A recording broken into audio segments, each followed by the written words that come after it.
Okay. I was like, you sure if the mic was on? I was like, and I looked, I was like, is it on? It's on. Hello everybody, I hope you're having a wonderful morning, afternoon, or evening, whichever part of the world you're in. So last time I was reading Dracula, I was falling asleep. This time I actually took a nap. Oh goodness. I debated on staying up after I woke up. I was like, no, I'll take a bit of a nap. About 2-hour nap, about 2-hour nap. That was good enough for me. I'm not yawning. If I am, it's because I ate some menudo. Hi Kat, welcome. I'm doing good. How are you? What was it? Yeah, so if I'm yawning, that's not because I'm tired. It's just heartburn. Ate some menudo. It was delicious. Just remembered I had sugar cookies in the fridge. I should have eaten those. Not sugar cookies. What's these? They're like almond cookies? I guess almond cookies. And they have like sugar powder on them. Oh man, so good. I love those. I ate one yesterday. I didn't eat one today. I should have eaten one. I forgot they were there. I tend to forget that there's like snacks and food for me. If sure it's been a long day. Oh no, I'm so sorry you had a long day. Yeah, I think this month, is it back to school for a lot of people? I think it is. August is usually around the time when everybody starts like heading back. Regardless, I'm sorry you had a long day, but yeah, sit back, relax. We're gonna read some Dracula. What was it? Yeah, I lost my train of thought. I was talking about cookies. Yeah, when there's food, I forget it's in the fridge. So I just forget about it. And then when I do remember, I go back, it's gone. Either my family ate it or Lena ate it, and I'm really sad. Anyways. Yeah, trying to reach my book. Okay. Ooh, hit the microphone. Yeah, when I've been playing Amnesia, every time, is it Alexander that's talking? Is that him? He sounds like Dracula, and then Daniel sounds like Jonathan Harker. I was like, this gives me such Dracula vibes. Oh goodness. Okay, I think we're halfway through the book. I'm like looking at it. It looks about halfway. Maybe the right side's a little longer, but then again, is that just... No, it's not even that much endnotes. Probably about 20 pages. Yeah, about 10 pages of endnotes. Okay, so we still have a lot to read. I had managed to, before falling asleep, I managed to make it to 25th of September at 6 o'clock. The letter by hand, Van Helsing to Mrs. Parker. Oh, okay. I think she just handed him... I let my wife get their snacks, funny snacks, like gift for my poor memory. That's good though. Yeah, that sounds fun. That's especially better when it's money.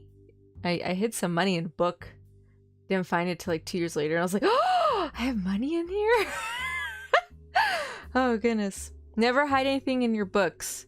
Because if you give them away or you forget about it, that's it. You won't find out till you see the book again, or you just figure it out like years after you donate it. It's like, I had like $1,000 in there. Not for me, I just had 20 bucks, but still. But yeah, it's a fun experience, Kat. I agree. Forget their snacks and then you find the snacks. Yeah! I think there's like one snack in there that I had gotten as a gift for Lena, but she hasn't eaten it. It's a little bag of mint chocolates. Like half mint and half chocolate. Oh, I use my Vax card as a bookmark. It's oh no! Yeah. Try not to wear the wise. Don't use anything that you're gonna need later as a bookmark. I had a coworker a while ago. She used her driver's license. Her driver's license as a bookmark. She couldn't find anything at the moment too, so she used her driver's license. I was like, dude. Luckily she realized it the next day, but it oh goodness. I've seen all sorts of bookmarks in books. I've seen plane tickets, I've seen wedding photos, bookmarks with like people's kids. It's like when they were in school and it was like 2000 something, you know. Wedding invitations. medical stuff. People will use anything for a bookmark. If it's thin enough, yeah, okay. But sometimes they don't use a thin one. Sometimes they'll use like popsicle sticks and like Q-tips. And I was like, why? You're gonna mess up the book. And it does. Like, leave it in there for so long, the book gets like a little bent. So always try and use a bookmark when you can, y'all. Oh my gosh, toilet paper is like the funniest one, but also like very debatable. I was like, did you have this in the restroom with you? I was like, ooh. Anyways, tissues may be somewhere, usually in the bathroom, but who knows. What was it? But yeah, if you have a bookmark on hand, even just paper, just cut the paper up into like small pieces and just use that if you can. Unless you have a very good memory, go ahead and try and remember which page number you were on, then go ahead. If not, I don't. That's how I use my anime list, and I have bookmarks. It's because I can't remember where I was. I remember what happens, but I can't remember where. Oh, I forgot the music. Let me turn off the music. I usually turn off while I read. There we go. Okay. But yeah, we're in 25th of September, 6 o'clock. What was it? A letter from Van Helsing to Mina. So she gave him the papers. She had transcribed the little journal that Jonathan gave her. I'm upset that Dracula killed Lucy. I'm still upset about that. I hope they get rid of him soon. I don't care if he's my elder. I don't care if he's an older vampire. You do not kill a poor defenseless girl just trying to get married. Okay? No. You leave people alone. Oh my goodness. You should have learned to like live without blood. I think that would have been better for everybody. Dracula human food's not that bad. I promise you. It's super delicious. They got cookies, cinnamon rolls. Like, come on, you know, pastas. I think pastas are great. Fish. They have fish dishes. Like, come on, you could have. Whatever. Anyways, 25th September, 6 o'clock. Dear Madam Mina, I have heard your husband's so wonderful diary. Read, not heard, my bad. You may sleep without doubt. Strange and terrible as it is true. Wow, to be told that straight up. Mina's like, I don't know if this is real. I'll give it to him. And then he like sends her letter back. Like, yeah, he's telling the truth. This stuff happened. She's like, what? I would be shocked if I read that. I'd be like, oh, okay. I'm glad she at least had faith in Jonathan. Like, you know what? I believe it. Like, it sounds weird, but if this stuff happened to him, I'll believe it. Like, it sounds very bizarre. Okay. Okay. I will pledge my life on it. It may be worse for others, but for him and you, there's no dread. He is a noble fellow, and he let me tell you from experience of men that one who would do as he did in going down that wall and to do that room, and going a second time, is not one to be injured in permanence by a shock. His brain and his heart are all right. This I swear, before I have ever seen him, so be at rest. I shall have much to ask him of other things. I am blessed that today I come to see you, for I have learned all at once so much, and again I am dazzled more than ever, and I must think. Okay. Yours the most faithful, Abraham Van Helsing. His first name was Abraham? What? Is that where the inspiration for Abraham Lincoln to be the vampire hunters? Because his first name was Abraham? Did they say his first name other times? I was not paying attention. His first name's Abraham. Okay. I did not know that. Okay, cool. Oh, goodness. Again, I'm not young because I'm tired. I'm okay. I menudo and spicy burrito earlier. When it comes to spices, I get heartburn, and it just comes out in the form of a yawn. Okay. Letter, Mrs. Harker to Van Helsing, 25th of September, 6:34 p.m. My dear Dr. Van Helsing, 1,000 thanks for your kind letter, which has taken a great weight off my mind. And yet, if it be true that terrible things there are in the world, and what an awful thing if that man, that monster, be really in London. I fear to think. I have this moment, with writing, had a wire from Jonathan saying that he leaves by the 6:25 tonight from Lotston, and will be here at 10:18, so I shall have no fear tonight. Will you therefore, instead of lunchtime with us, please come to breakfast at 8 o'clock, if this be not too early for you? You can get away if you are in a hurry by the 10:30 train, which will bring you to Paddington by 2:35. Do not answer this, as I shall take it that, if I do not hear, you will come to breakfast. Believe me, your faithful and grateful friend, Mina Harker. Jonathan Harker's Journal. 26 September. I thought never to write in this diary again, but the time has come. When I got home last night, Mina had supper ready, and when we had sup, she told me of Van Helsing's visit, and of her having given him the 2 diaries copied out, and how anxious she had been about me. She showed me in the doctor's letter that all I wrote down was true. It seems to have made a new man of me. It was the doubt as to the reality of the whole thing that knocked me over. I felt impotent and in the dark and distressful. But now that I know, I'm not afraid even of the Count. He has succeeded after all, then, in his design in getting to London, and it was he I saw. He has gone younger. And how? Van Helsing the man to unmask him and hunt him out, if he is anything like what Mina says. We sat late and talked it all over. Mina is dressing, and I shall call at the hotel in a few minutes and bring him over. He was, I think, surprised to see me. When I came into the room where he was and to introduce myself, he took me by the shoulder and turned my face around to the light and said after a sharp scrutiny, "But Madame Mina told me you were ill and that you had a shock." It was so funny to hear my wife called Madame Mina by this kindly strong-faced old man. I smiled and said, "I was ill. I have had a shock, but you have cured me already." "And how?" "By your letter to Mina last night." I was in doubt, and then everything took a hue of unreality, and I did not know what to trust, even the evidence in my own senses. Not knowing what to trust, I did not know what to do, and so had only to keep on working in what had hitherto been the groove of my life. The groove ceased to avail me, and I mistrusted myself. "Doctor, you don't know what it is to doubt everything, even yourself."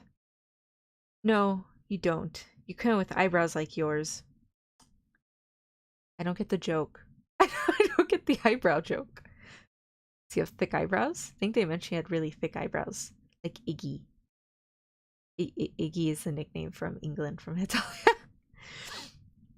He seemed pleased and laughed as he said, "So, you are physiognomist?" I don't know if I'm saying that right. "I learn more here with each hour. I am with so much pleasure coming to you to breakfast, and oh, sir, you will pardon praise from an old man, but you are blessed in your wife." I would listen to go on praising Mina for a day, so I simply nodded and stood silent. "She is one of God's women, fashioned by his own hand, to show us men and other women that there is a heaven where we can enter, and that its light can be here on earth. So true, so sweet, so noble, so little an egoist, and that, let me tell you, is much in this age, so skeptical and selfish. And you, sir, I have read all the letters to poor Miss Mina, and some of them speak of you, so I know you since some days from the knowing of others, but I have seen your true self since last night. You'll give me your hand, will you not, and let's be friends for all our lives."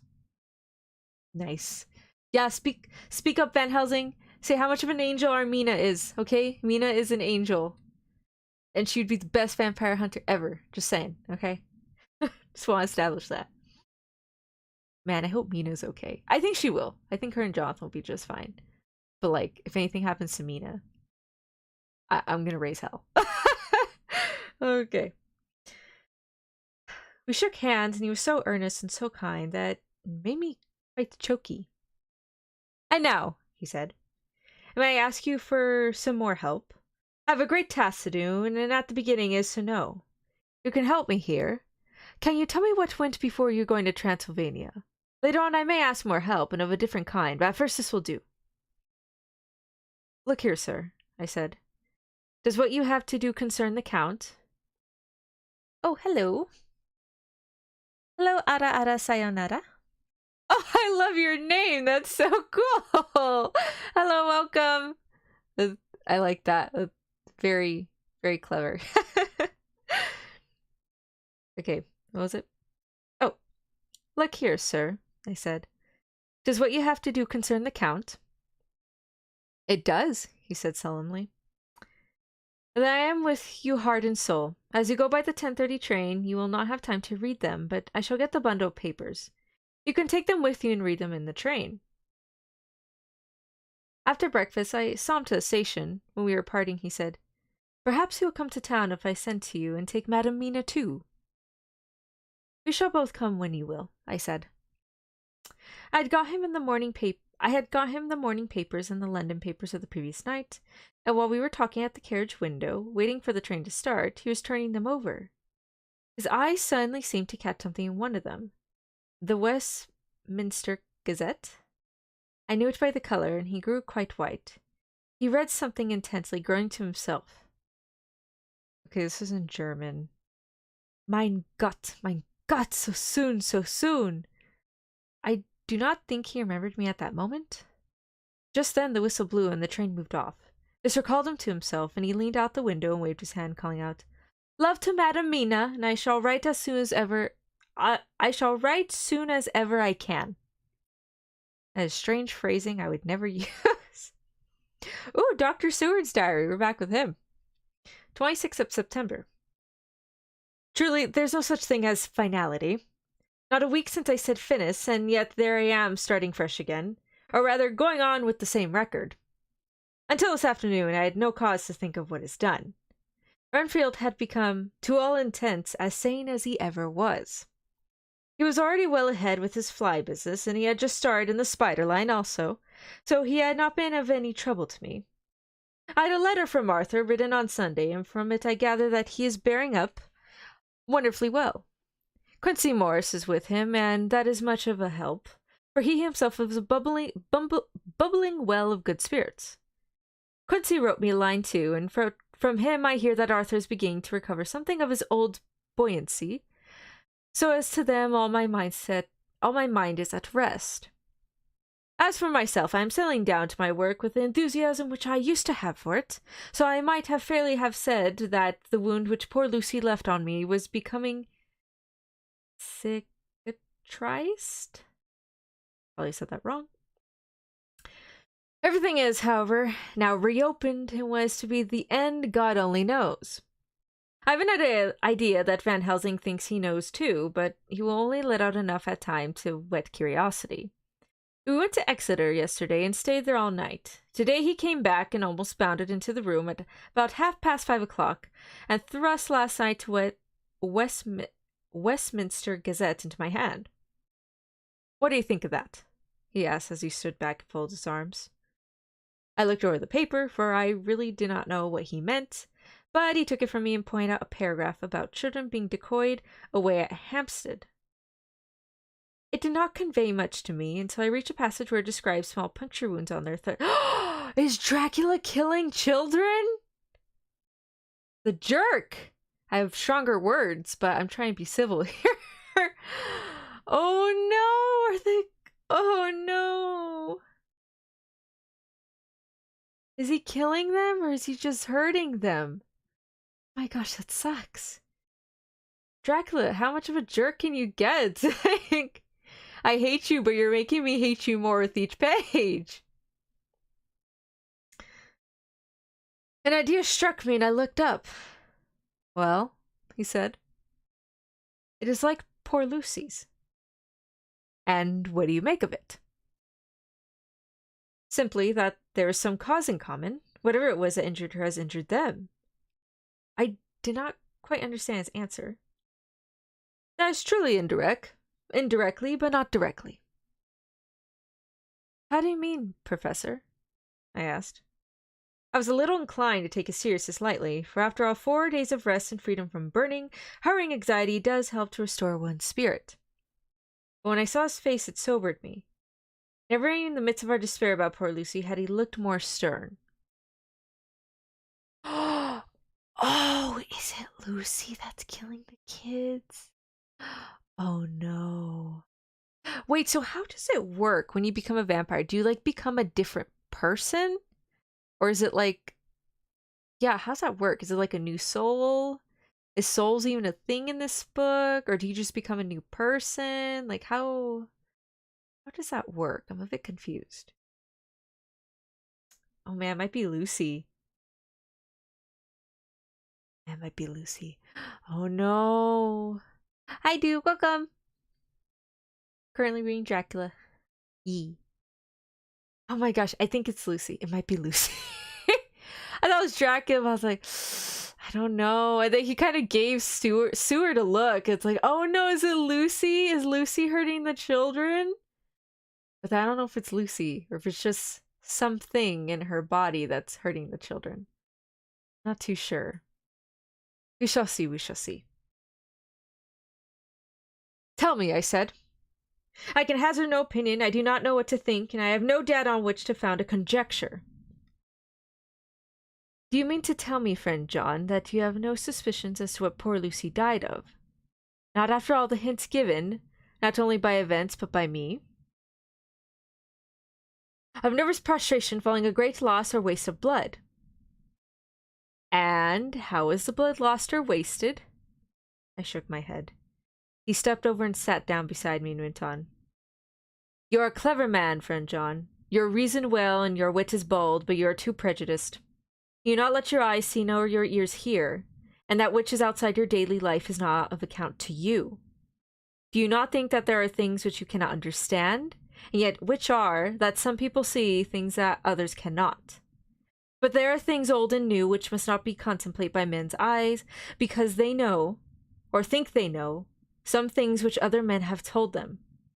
Ah, it is the fault of our science that it wants to explain all, and if it explain not, then it says there's nothing to explain. But yet we see around us every day the growth of new beliefs, which think themselves new and which are yet but the old, which pretend to be young, like the fine ladies at the opera. I suppose now you do not believe in corporal transference?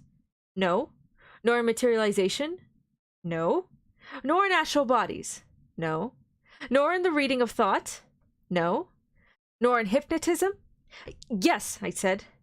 Charcot has proved that pretty well. He smiled as he went on. Then you are satisfied to say it, yes? And of course then you understand how it act and can follow the mind of the great Charcot, alas that he is no more. And to the very soul of the patient that he influence? No. Then, friend John, am I to take it that you simply accept fact and are satisfied to let from premise to conclusion be a blank? No. Then tell me, for I am a student of the brain, how you accept hypnotism and reject the thought reading. Let me tell you, my friend, that there are things done today in electrical science which would have been deemed unholy by the very men who discovered electricity, who would themselves not so long before been burned as wizards. There are always mysteries in life. Why was it that Methuselah lived 900 years and old Parr 169? Yet that poor Lucy with 4 men's blood in her poor veins could not live even one day. For had she lived one more day, we could save her. Do you know all the mystery of life and death? Do you know the altogether of comparative anatomy, and can say wherefore the qualities of brutes are in some men and not in others? Can you tell me why, when other spiders die small and soon, that one great spider lived for centuries in the tower of the old Spanish church and grew, till on descending he could drink the oil of all the church lamps? Can you tell me why in the Pampas, aye, and elsewhere, there are bats and come at night and open the veins of cattle and horses and suck dry their veins? How in some islands of western seas there are bats which hang on the trees all day, and that those who have seen describe as like the giant nets or pods, and that when the sailors sleep on the deck, because that it is hot, flit down on them, and then in the morning are found dead men, white as even Miss Lucy was. Good God, Professor, I said, starting up. Do you mean to tell me that Lucy was bitten by such a bat, and that such a thing is here in London in the 19th century? He waved his hand for silence and went on. Can you tell me why the tortoise lives more longer than generations of men? Why the elephant goes on and on till he have seen dynasties? And why the parrot never die only of a bite or a cat or a dog or other complaint? Can you tell me why men believe in all ages and places that there are some few who live on always if they be permit, and there are men and women who cannot die? We all know, because science has vouched for the fact, that there have been toads shut up in rocks for thousands of years, shut in one so small hole that only hold him since the youth of the world. Hey, tell me how the Indian fakir can make himself to die and have been buried, as grave sealed and corn sowed on it, and the corn reaped and be cut, sown and reaped and cut again, and the men come and take away the unbroken seal, that there lie the Indian fakir, not dead, but that rise up and walks amongst them as before. Here I interrupted him. I was getting bewildered. He was so crowded on my mind, his list of nature's eccentricities. Oh, that was Van Helsing. Oh, he was... That was Seward complaining. It was the professor. My bad. Here I interrupted him. I was getting bewildered. He was so crowded on my mind, his list of nature's eccentricities and possible impossibilities, that my imagination was getting fired. I had a dim idea that he was teaching me some lesson, as long ago he used to do in his study at Amsterdam. But he used then to tell me the thing, so that I could have the object of thought in mind all the time. But now I was without his help, yet I wanted to follow him, as I said, "Professor, let me be your pet student again. Tell me the thesis so that I may apply your knowledge as you go on. At present I am going in my mind from point to point as a madman, not a sane one, follows an idea. I feel like a novice blundering through a bog in a mist, jumping from one tussock or to another in the mere blind effort to move on without knowing where I'm going." "That's a good image," he said. "Well, I shall tell you. My thesis is this. I want you to believe." "To believe what?" "To believe in things that you cannot. Let me illustrate. I heard once of an American who so defined faith, that which enables to believe things which we know to be untrue. For one, I follow that man. He meant that we shall have an open mind, and not let a little bit of truth check the rush of a big truth. Like a small rock does a railway truck. We get the small truth first. Good. We keep him, and we value him. But all the same, we must not let him think himself all the truth in the universe." "Then you want me to not let some previous conviction injure the receptivity of my mind with regard to some strange matter. Do I read your lesson all right?" "Ah, you are my favorite pupil still. It is worth it to teach you. Now that you are willing to understand, you have taken the first step to understand. You think, then, that those so small holes in the children's throats were made by the same that made the holes in Miss Lucy?" "I suppose so." He stood up and said solemnly, "Then you are wrong. Oh, would it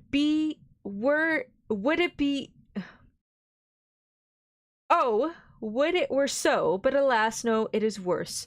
Far, far worse." It's Lucy, huh? Unless one of the three wives. I think it's Lucy. I knew it! Okay, sorry. It only had like 4 lines on the page. I was able to see it very clearly. Okay. "In God's name, Professor Van Helsing." "What do you mean?" I cried. He threw himself with a despairing gesture into a chair and placed his elbows on the table, covering his face with his hands as he spoke. "They were made by Miss Lucy." Dun dun dun. Poor Lucy. Killing children now. I was like, freaking Dracula, and now I'm thinking like, oh, it was Lucy, wasn't it? Oh no. So he said it was indirect. Said it was indirectly, but very much directly. And I was like, well, with that kind of wording, yeah, it's Lucy. All right, we're in chapter 15 now. Is that 15? Yeah, XV. Okay, X is 10. Remember kids talking about a bloofer lady last time?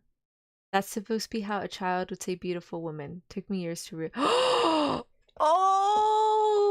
Yeah, I remember the bloofer lady. I was so confused. I was like, bloofer lady? Okay. Last sentence says, so bloofer lady, beautiful lady. Oh, okay, that makes sense. Thank you, Kat. Okay, so that's what the kids meant. Oh no, Was she killing the kids or is she just drinking their blood a little bit? I feel like drinking like a ton of blood from a kid would pretty much kill them just because they have small bodies. So if you took a lot of blood, there's not much to begin with, but still. Oh man, that sucks. Okay, so the team has to kill the Count and Lucy. Oh no. Darn. Sorry, Lucy. But they gotta do what they gotta do. Okay, maybe Mina shouldn't lead the mission for Lucy. Maybe Van Helsing should get Lucy and Mina can get Count. Yeah? I think that's a better idea. Okay. Dr. Seward's diary continued. For a while, sheer anger mastered me. It was as if he had during her life struck Lucy on the face. I smote the table hard and I rose up as I said to him, Dr. Van Helsing, are you mad? He raised his head and looked at me, and somehow the terness of his face calmed me at once. Would I were, he had said. Madness were easy to bear compared with truth like this. Oh, my friend, why, think you, did I go so far around? Why take so long to tell you so simple a thing? Was it because I hate you and have hated you all my life? Was it because I wished to give you pain? Was it that I wanted, now, so late, revenge for that time when you saved my life, and from a fearful death? Ah, no! Forgive me, said I, and he went on.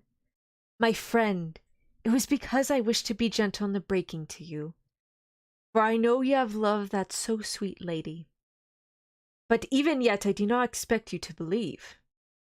It is so hard to accept at once any abstract truth that we may doubt such to be possible when we have always believed the no of it. It is more hard still to accept so sad a concrete truth, and of such a one as Miss Lucy. Tonight I go to prove it. Dare you come with me? This staggered me. A man does not like to prove such a truth. Byron expected from the category jealousy, and prove the very truth he most abhorred. He saw my hesitation and spoke. The logic is simple. No madman's logic this time, jumping from tussock to tussock in a misty fog. If it be not true, then proof will be relief. At worst it will not harm. If it be true, there's the dread. Yet every dread should help my cause, for in it some need of belief. Come. Oops, I hit my microphone. Come. I tell you that I propose, first, that we go off now and see the child in the hospital. Okay, so they're not dead, but they're being hospitalized. Okay. Dr. Vincent of the North Hospital, where the papers say the child is a friend of mine, and I think of yours since you were in the class at Amsterdam. He will let two scientists see his case, and if he will not let two friends. We shall tell him nothing, but only that we wish to learn, and then what? And then? He took a key from his pocket and held it up. And then we spend the night, you and I, in the churchyard where Lucy lies. This is the key that locked the tomb. I had it from the coffin man to give to Arthur. My heart sank within me, for I felt that there was some fearful ordeal before us. I could do nothing, however, so I plucked up what heart I could and said that we would have better hasten as the afternoon was passing. ... Four dots. Not triple ellipsis. 4 dot ellipsis. We found the child awake. It had had a sleep and taken some food, and altogether was going on well. Dr. Vincent took the bandage from its throat and showed us the punctures. Why they keep referring to the child as it? Is it because they didn't want to give like a specific gender? I guess so. Okay. There was no mistaking the similarity to those which had been on Lucy's throat. They were smaller, and the edges looked fresher, that was all. We asked Vincent to what he had attributed them, and he replied that it must have been a bite of some animal. Perhaps a rat. But for his own part, he was inclined to think that it was one of the bats which are so numerous on the northern heights of London. Out of so many harmless ones, he said, there may be some wild specimen from the south of a more malignant species. Some sailor may have brought one home and it managed to escape, or even from the zoological gardens a young one may have got loose, or one be bred there from a vampire. These things do occur, you know. Only 10 days ago, a wolf got out and was, I believe, traced up in this direction. For a week after, the children were playing nothing but Red Riding Hood on the heath and in every alley in the place until this Bloofer lady, oh, there you go, cat, Bloofer, scare came along, since when it has been quite a gala time with them. Even this poor little mite, when he woke to he. Why I keep saying it? Okay. When he woke up today, asked the nurse if he might go away. When she asked him why he wanted to go, he said he wanted to play with the Bloofer lady. What the hell? If something bit me on the neck, I wouldn't want to go play with it again. I'd be scared. What the heck? Goodness. Chat. Am I a Bloofer lady? Am I a beautiful lady? Flutter, eyelash flutter, wink wonk, wink wink. Just kidding, you don't have to answer that. Vote if you want to, thank you. I hope, said Van Helsing, that when you are sending the children home, you will caution its parents to keep strict watch over it. These fancies astray are most dangerous, and if the child would remain out another night, it would probably be fatal. But in any case, I suppose you will not let it away for some days? Certainly not. Not for a week at least. Longer if the wound is not lethal. Healed, sorry. Our visit to the hospital took more time than we had reckoned on, and the sun... Oh my gosh, yes, good point, Bloofer lady. Yeah! Thank you. Our visit to the hospital took more time than we had reckoned on, and the sun had dipped before we came out. When Van Helsing saw how dark it was, he said, "There is no hurry. It is more late than I thought. Come, let us seek somewhere that we may eat, and then we shall go on our way." We dined at Jack Shaw's castle, along with the little crowd of bicyclists and others who were genially noisy. At about 10 o'clock we started from the inn. It was then very dark, and the scattered lamps made the darkness greater when we were once outside their individual radius. The professor had evidently noted the road we were to go, for he went on unhesitatingly, there we go. But as for me, I was in quite a mix-up as to locality. As we went further, we met fewer and fewer people, till at least we were somewhat surprised when we met even the patrol of horse police going through their usual suburban round. At last we reached the wall of the churchyard, which we climbed over, with some little difficulty, for it was very dark, and the whole place seemed so strange to us. We found the Westenra tomb. The professor took the key and opened the creaky door, and standing back, politely but quite unconsciously, motioned me to precede him. There was a delicious irony in the offer, and the courtliness of giving preference on such a ghastly occasion. Go, Dr. Seward. He's like, to little danger. How about you go? You go. No, I would have made Van Helsing go first. Be like, I ain't going first. You know what to expect. I'm not.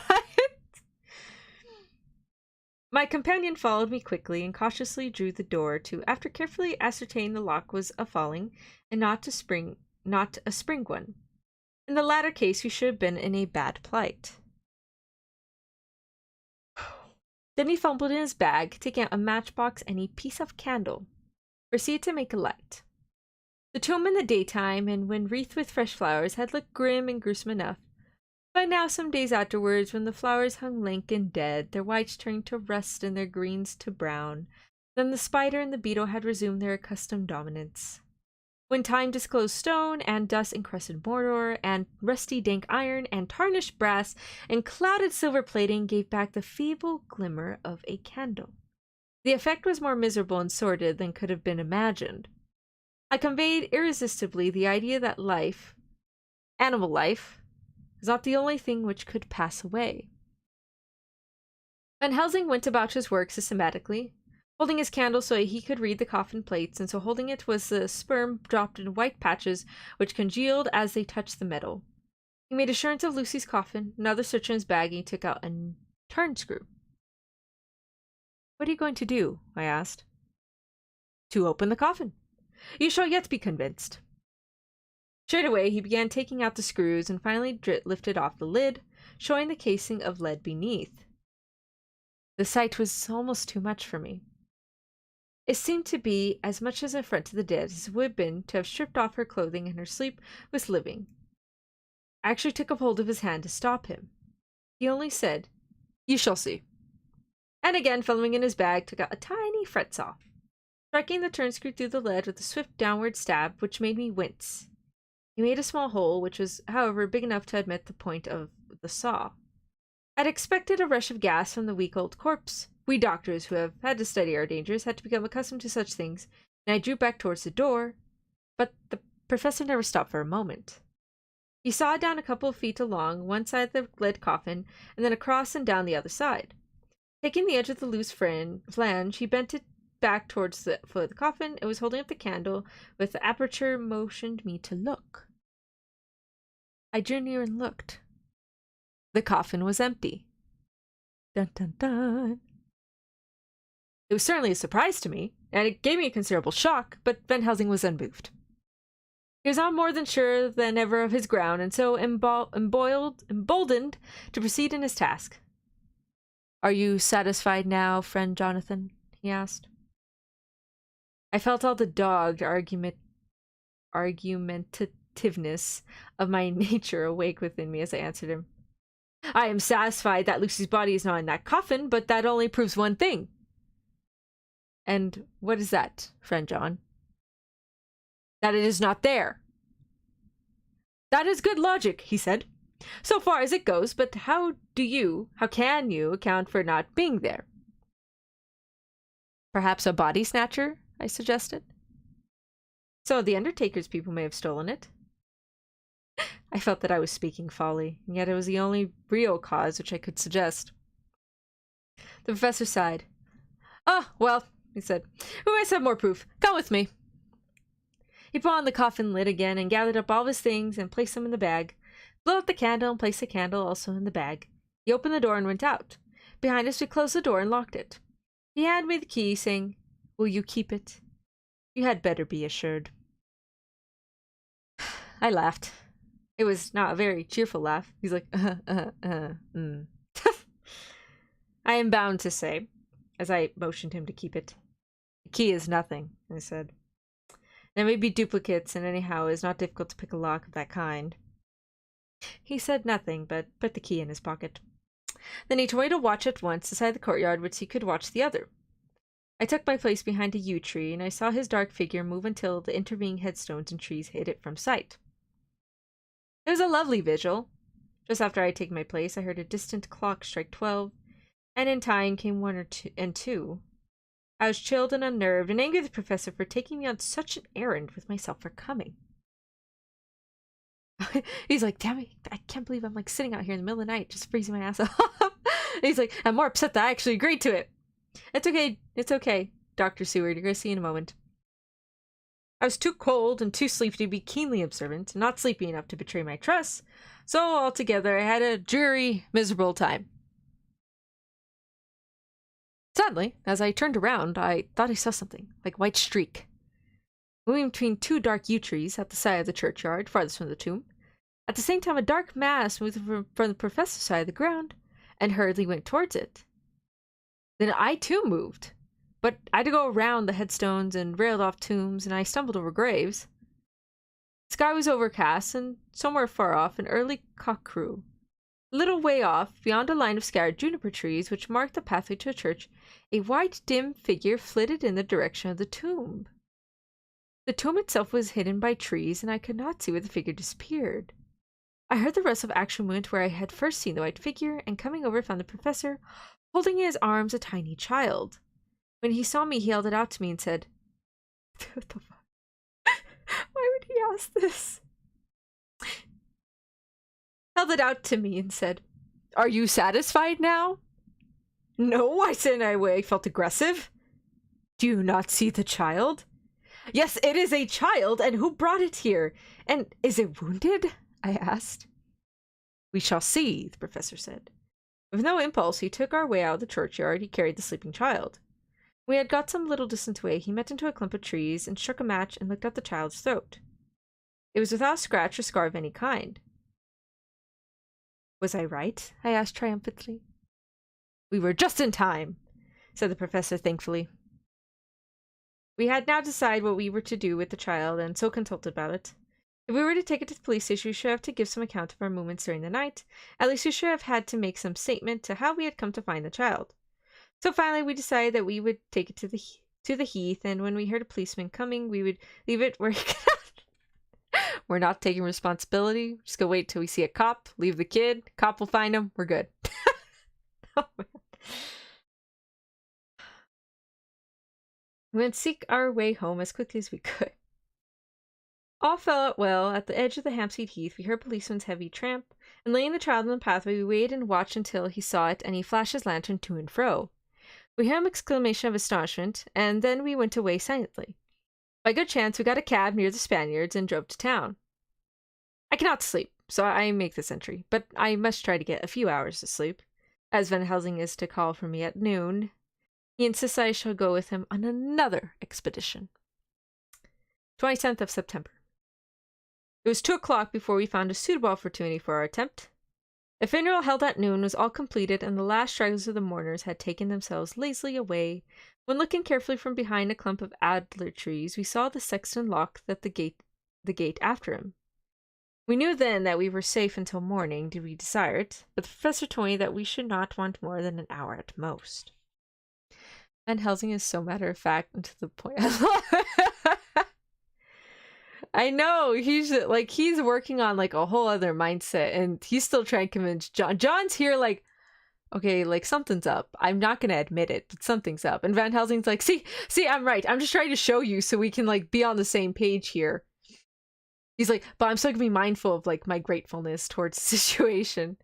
I'm glad the kid's okay though, thank goodness. Maybe she noticed them. They were there. She's like, oh, I gotta go. So then she like freaking left. How is she luring the kids out? Is she just like waving to them from the window and they're like, hey, it's the blue fur lady, and then they just climb out the window, or what? Like, I'm assuming their windows are high up unless it's a one-story house, and I guess they can climb up through them. But still, like, whatever. If I heard knocking on my window, I just call Lena. She'll go take care of it. I don't know who it is, what it is. Just leave me alone. I don't want to deal with it. I'm a scaredy cat at heart, okay? I have no more brain cells or heart to give to be scared out of my mind. Oh, goodness. Okay, where was I? Oh, right. We knew that we were safe till morning, did we desire it. But the professor told me that we should not want more than an hour at most. Again, I felt that horrid sense of the reality of things, in which any effort of imagination seemed out of place. And I realized distinctly the perils of the law which we were incurring in our unhallowed work. Besides, I felt it was all so useless. Outrageous as it was to open a leaden coffin to see if a woman dead nearly a week were really dead, and now it seemed the height of folly to open the tomb again, when we knew from the evidence of our own sight that the coffin was empty. Kids back then, damn movies, and they learned to teach them were basically survival skills. They see a pretty lady and just go, let's go on an adventure. Like, oh my gosh! It makes sense, but still. In the middle of the night? Oh, man. They're like, look, a pretty lady. She must be nice. Let's go play. And it's like, okay. Oh, man. Children, stranger danger. Even if it is a blue fur lady, okay? Stranger danger. Okay. Where was I? Children. Hopefully another kid won't get hurt tonight. Maybe they'll save the kid. Who knows? They're going to the coffin right now. Oh, goodness. Oh. when we knew from the evidence of our own sight that the coffin was empty. I shrugged my shoulders, however, and rested silent, for Van Helsing had a way of going on his own road, no matter who remonstrated. He took the key and opened the vault, and again courteously motioned me to proceed. The place was not so gruesome as last night, but oh, how unutterably mean-looking when the sunshine streamed in. Van Helsing walked over to Lucy's coffin, and I followed. He bent over and again forced back the lid and flinched, and a shock of surprise and a dismay shot through me. There lay Lucy, seemingly just as we had seen her the night before her funeral. She was, if possible, more radiantly beautiful than ever, and I could not believe that she was dead. The lips were red, nay, redder than before, and on the cheeks was a delicate bloom. "Is this a juggle?" I said to him. "The hell is a juggle?" Is this a juggle? Is this a phrase of asking, like, are you jacking with me right now? Like, are you messing with me? Okay. "Are you convinced now?" the professor said in response. As he spoke, he put over his hand in a way that made me shudder, and pulled back the dead lips that showed the white teeth. "See?" he went on. "See, they're even sharper than before. With this and this," he touched one of the canine teeth that below it, "the little children can be bitten. And are you of a belief now, friend John?" John! My gosh. Once more, argumentative hostility woke within me. I could not accept such overwhelming ideas he suggested. So with an attempt to argue which I was even at the moment ashamed, I said, "She may have been placed here last night." Jesus, John. John, I know you're a doctor, but even then you can't. Like, it's like, okay, maybe her body, but like the corpse looking the way it does, like, come on, John. Unless there's some kind of science that I'm not knowing about during this time period, I would not believe that.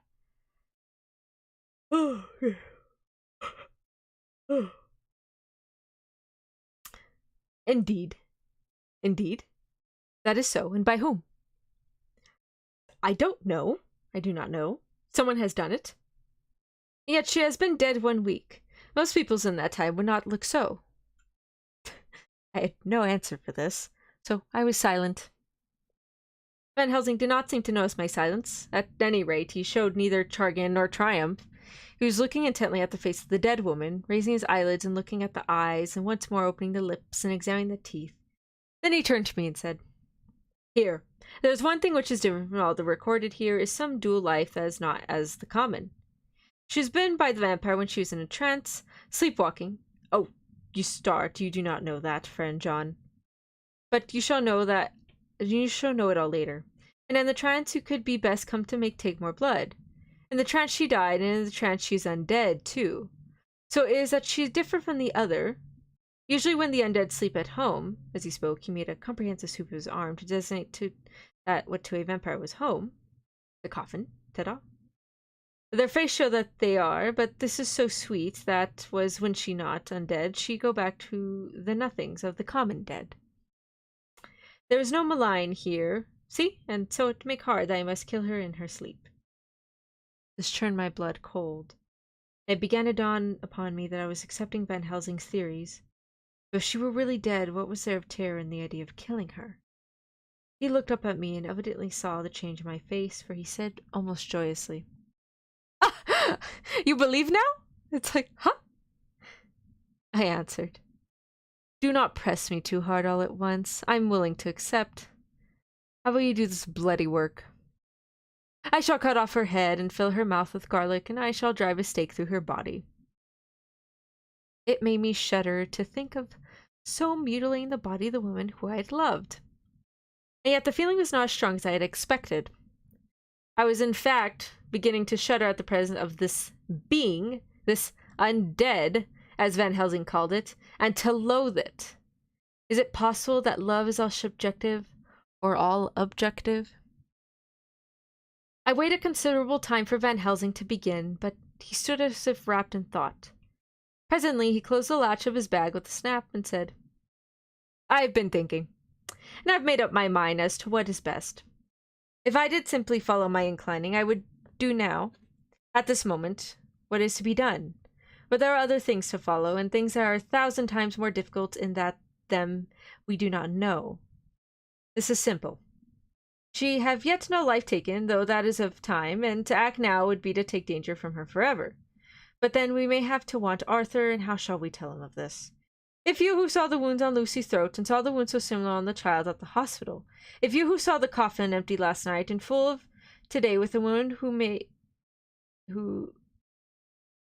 did I skip a line? Oh.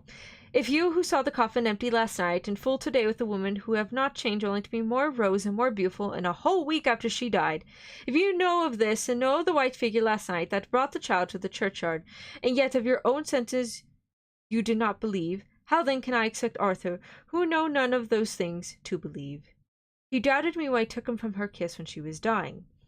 I know he has forgiven me because it was some mistaken idea that I had done things that prevent his say goodbye as he out.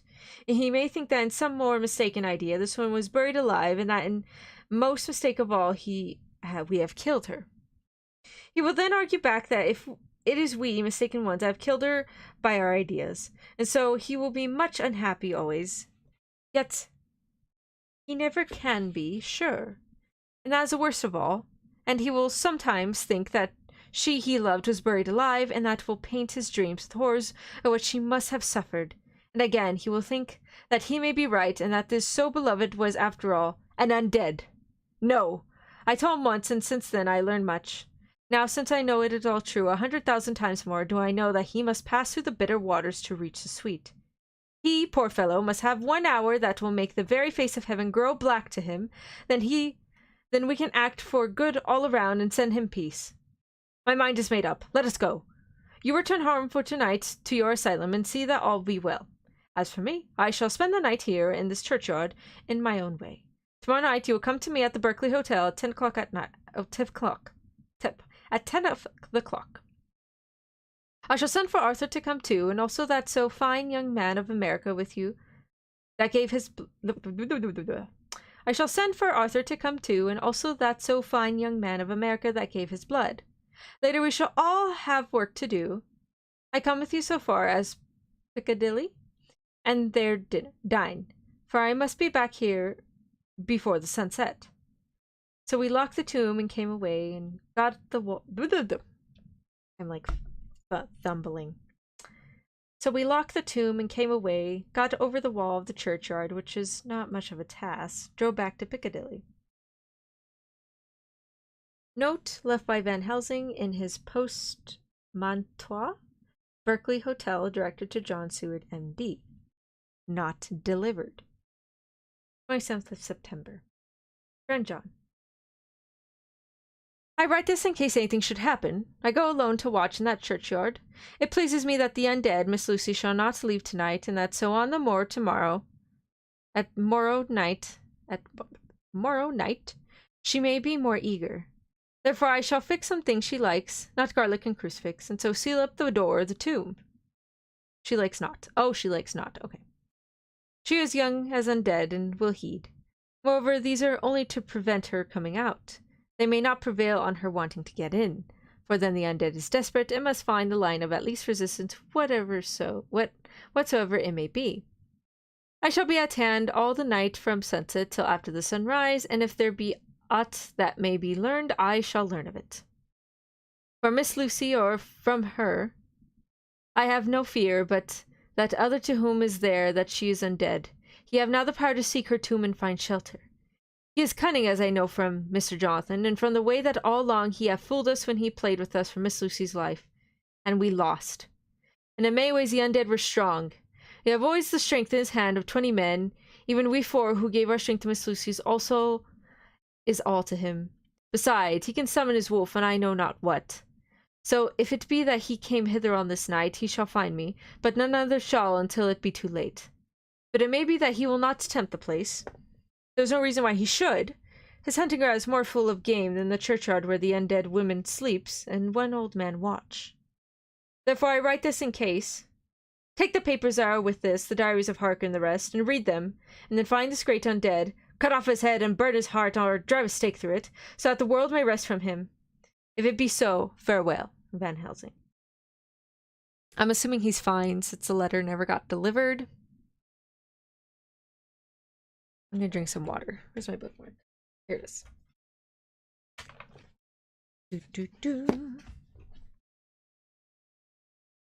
Okay, we're like a little less than halfway. Just a few pages after the halfway mark. Okay. Sorry, I meant a little less than halfway of finishing. Okay. Dr. Seward's diary. 28th of September. It is wonderful what a good night's sleep will do for one. Yesterday I was almost willing to accept Van Helsing's monstrous ideas, but now they seem to start out lured before as outrageous uncommon sense. I have no doubt that he believes it all. I wonder if his mind can have become in a way unhinged. Surely there must be some rational explanation of all these mysterious things. No, John, there's not. Accept it. Anyways. He is so abnormally clever that if he went off on his head, he would carry on his intent with regard to some fixed idea in a wonderful way. I am loath to think it, and indeed it would be almost as great as marvel as the other to find that Van Helsing was mad, but anyhow I shall watch him carefully. I may get some light on the mystery. 29th of September. Morning. ... Last night, a little before 10 o'clock, Arthur and Quincy came into Van Helsing's room. He told us all what he wanted us to do, but especially addressing himself to Arthur, as if all our wills were centered in his. He began by saying that we hoped we would all come with him too, for, he said, there is a grave duty to be done there. You were doubtless surprised at my letter? His query was directly addressed to Lord Godalming. I was. It rather upset me for a bit. There's been so much trouble around my house of late that I could do without any more. I have been curious too as to what you mean. Quincy and I talked it over, but the more we talked, the more puzzled we got, till now I can say for myself that I'm about up a tree as to any meaning about anything. Me too, said Quincy Morris laconically. Oh, said the professor. Then you are near the beginning, both of you. Then friend John here, who has to go a long way back before he can even get so far as to begin. He's like, oh, I'm glad you guys are being more cooperative than John here. Calling him out. Jesus. It was evident that he recognized and returned to my old doubting frame of mind without my saying a word. Then turning to the other two, he said with an intense gravity, I want your permission to do what I think good this night. It is, I know, much to ask, and when you know what it is I propose to do, you will know, and only then how much. Therefore, may I ask that you promise me in the dark, so that afterwards, though you may be angry with me for a time, I must not disguise for myself the possibility that much may be. You should not blame yourselves for anything. That's frank anyhow, said Quincy. I'll answer for the professor. I don't quite see his drift, but I swear he's honest, and that's good enough for me. I thank you, sir, said Van Helsing proudly. I've done myself the honor of counting you one trusting friend, and such endorsement is dear to me. He held out a hand which Quincy took, and Arthur spoke out. Dr. Van Helsing, I don't quite like to buy a pig in a poke, as they say in Scotland, and if it to be anything in which my honor as a gentleman or my faith as a Christian is concerned, I cannot make such a promise. If you ensure me that what you intend does not violate either of these two, then I give my consent at once. Though for the life of me, I cannot understand what you're driving at. Let's see. Oh, don't know if I can say your last name, but hi, Kimberly, welcome. Hello. Okay. Where was I? Oh. I accept your limitation, said Van Helsing, and all I ask of you is that you feel it necessary to condemn any act of mine. You will first consider it well and be satisfied that it does not violate your reservations. Agreed, said Arthur, and that is only fair. And now that the poor parlors are over, may I ask what it is we are to do? I want you to come with me, and to come in secret to the churchyard at Kingsted. Arthur's face fell as he said in an amazed sort of way, Where poor Lucy is buried? The professor bowed. Arthur went on. And when there? To enter the tomb? Arthur stood up. Oh no, Hello. To enter the tomb. Arthur stood up. He's like, what the hell? Professor, are you in earnest or is it some monstrous joke? Pardon me, I see that you are earnest. He sat down again, but I could see that he was firmly and proudly, as one who is on his dignity. There was silence until he asked again. And when in the tomb? To open the coffin! This is too much, he said, angrily rising again. I am willing to be patient in all things that are reasonable, but in this desecration of the grave of one who... He fairly choked with indignation. The professor looked pityingly at him. If I could spare you one pang, my old friend, he said, God knows I would, but this night our feet must tread in thorny paths. Or later and forever the feet you love must walk in paths of flame. Arthur looks up with set, white face and said, Take care, sir, take care! Would it not be well to hear what I have to say? Van Helsing said Van Helsing. And then you will at least know the limit of my purpose. Shall I go on? That's enough, broke in Morris. After a pause, Van Helsing went on, evidently with an effort. Miss Lucy is dead, is it not so? Yes, and there can be no wrong to her, but if she be not dead... Arthur jumped to his feet. Good God, he cried. What do you mean?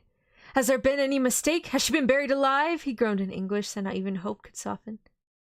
I did not say that she was alive, my child. I did not think it. I go on no further than say she must be undead. Undead? Not alive? What do you mean?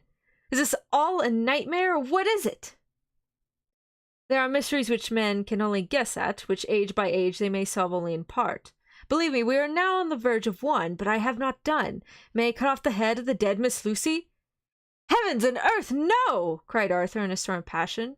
Not for the wide world would I consent to any mutilation of her dead body.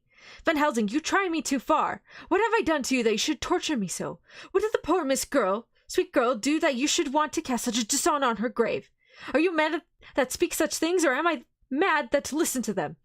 Don't dare to think more of such a desecration. I shall not give my consent to anything you do. I have a duty to do in protecting her grave from outrage, and by God I shall do it. Van Helsing rose up from where he had all the time been seated and said gravely and sternly, My Lord Goldeming, I too have a duty to do, and a duty to others, a duty to you and a duty to the dead, and by God I shall do it. All I ask you now is that you come with me and you look and listen. And if when later I make the same request you do not have me more eager for its fulfillment than I am, then I shall do my duty, whatever it may seem to me. And then to follow of your lordship's wishes, I shall hold myself at your disposal to render an account to you, when and where you will. His voice broke a little, and he went on with an accent full of pity. But I beseech you, do not go forth in anger with me. And the long life of acts which were often not pleasant to do, and which sometimes did wring my heart, I have never had so heavy a task as now. Believe me that if the time comes for you to change your mind towards me, one look from you will wipe away all that is so sad hour, for I would do what a man can to save you from sorrow. Just think, for why should I give myself so much labor of, and so much sorrows, that I have come here from my own land to do what I can of good, at the first so please my friend John, and then to help a sweet young lady, whom too I come to love. For her I am ashamed to say so much, but I say it in kindness. I gave what you gave, the blood of my veins. I gave it, I, who was not like you her lover, but only her physician and her friend. I gave to her my nights and days, before death, after death, and if my death can do her good even now, then she is the dead undead. She shall have it freely. He said with a very grave and sweet pride, and Arthur was much affected by it. Took the old man's hand in a broken voice. Oh, it is hard to think of it. I cannot understand, but at least I will go with you and wait. Damn. I get it. I see why Arthur's upset. If you have heard nothing about vampires and they just suddenly tell you, yeah, your wife might be undead and we have to chop her head off, that's a big no-no. It's like, what are you gonna do? And he's really upset. But it has to be done. I would feel more hurt, and I think Lucy would feel hurt if she like killed a kid. Like, I'm sure like that would hurt a lot. So and she did ask Van Helsing too, like, please kill me, so she wouldn't kill Arthur. So okay, we are on chapter 16. Dr. Seward's diary continued. was just a quarter before 12 o'clock when we got into the churchyard over the low wall.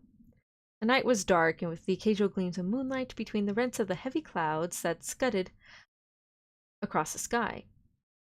We all kept somehow close together, and with Van Helsing slightly in front as he led the way. When we had come close to the tomb, I looked well at Arthur, for I feared that the proximity to a place later with so sorrowful a memory would upset him. But he bore himself well. I took it that the very mystery of the proceeding tended in some way to counteract his grief. The professor unlocked the door, seeing a natural hesitation amongst us for various reasons, solved the difficulty by entering first himself. The rest of us followed, and he closed the door. He then lit a dark lantern pointing to the coffin. Arthur stepped forward hesitatingly. Van Helsing said to me, "You were here with me yesterday. Was the body of Miss Lucy in that coffin?" "It was." The professor turned to the rest, saying, "You hear? And yet there is one who does not believe with me." He took his screwdriver and again took off the lid of the coffin. Arthur looked on, very pale but silent when the lid was removed. He stepped forward and evidently did not know what there was a lid in coffin, or at any rate had not thought of it. When he saw the rent in the lead, the blood rushed to his face for an instant, but as quickly fell away again, so that he remained of ghastly whiteness. He was still silent. Van Helsing forced back the lid and flanged, and we all looked in and recoiled. The coffin was empty! For some minutes no one spoke a word. Silence was broken by Quincy Morris. "Professor, I answered for you. Your word is all I want. I wouldn't ask such a thing ordinarily. I wouldn't so dishonor you as to imply a doubt, but this is a mystery that goes beyond any honor or dishonor. Is this your doing?" "I swear to you by all that I hold sacred that I have not removed nor touched her. What happened was this. 2 nights ago my friend Seward and I came here with good purpose. Believe me. I opened that coffin, which was then sealed up, and we found it as now empty. We then waited and saw something white come through the trees. The next day we came here in daytime, and she lay there. Did she not, friend John?" "Yes." "That night we were just in time. One more so small child was missing, and we found it, thank God, unharmed amongst the graves. Yesterday I came here before sundown, for at sundown the undead can move. I waited here all night till the sun rose, but saw nothing. It was most probable it was because I had laid over the clamps of those doors garlic which the undead cannot bear, and other things which they shun. Last night there was no exodus, so tonight before the sundown I took away my garlic and other things. So it is we find this coffin empty, but bear with me. So far there is much that is strange. Wait you with me outside, unseen and unheard, and things much stranger are yet to be. So," here he shut the dark lid of his lantern, "now to the outside." He opened the door and we filed out, he coming last and locking the door behind him. Oh, but it seemed fresh and pure in the night air after the terror of that vault. How sweet it was to see the clouds race by, and the brief gleams of the moonlight between the scudding clouds, crossing and passing, like the gladness and the sorrow of a man's life. How sweet it was to breathe the fresh air, and had no taint of death and decay. How humanizing to see the red lighting of the sky beyond the hill, and to hear far away the muffled roar that marks the life of a great city. Each in his own way was a psalm and overcome. Arthur was silent, and was, I could see, striving to grasp the purpose and the inner meaning of the mystery. I was myself tolerably patient, and half inclined again to throw aside the doubt and to accept Van Helsing's conclusions.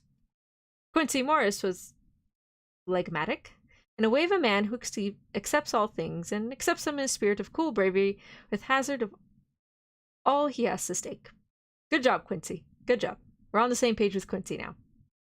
Now we just rope in Arthur and Seward, that'd be great. Not being able to smoke, he got himself a good-sized plug of tobacco and began to chew. As Van Helsing, he was employed in a definite way. First he took from his bag a mass of what looked like thin, wafer-like biscuit, which was carefully rolled up in a white napkin. Next he took out a double handful of some whitish stuff like dough or putty. He crumbled the wafer up fine and worked it into the mass between his hands. This he then took, and rolling into thin strips, began to lay them into the crevices between the door and its setting into the tomb. I was somewhat puzzled at this, and being close, asked him what it was that he was doing. Arthur and Quincy Jr. also, as they too were curious, he answered, "I am closing the tomb, so that the undead may not enter." "And is that stuff you have there going to do it?" asked Quincy. "Great Scott, is this a game?" "It is." What is it which you are using? This time the question was by Arthur. Van Helsing reverently lifted his hat as he answered. The host?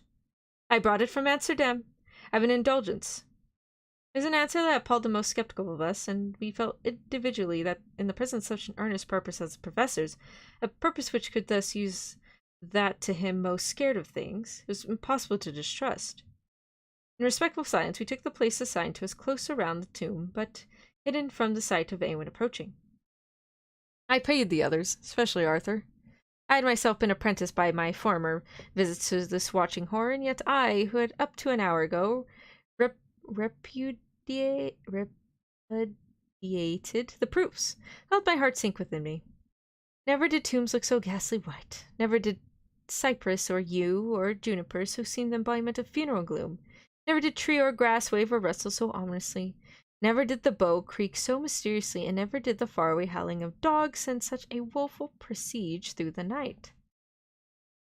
There was a long spell of silence, big, aching void, then from the professor a keen sssss. He pointed and saw down the avenue of yews as we saw a white figure advance, a dim white figure which held something dark in its breast. The figure stopped, and at the moment a ray of moonlight fell between the masses of driving clouds and showed in startling prominence a dark-haired woman dressed in the cerements of the grave. We could not see the face, for it was bent down over what we saw to be a fair-haired child. There was a pause and a sharp little cry, such as a child gives in a sleep, or a dog as it lies before the fire and dreams.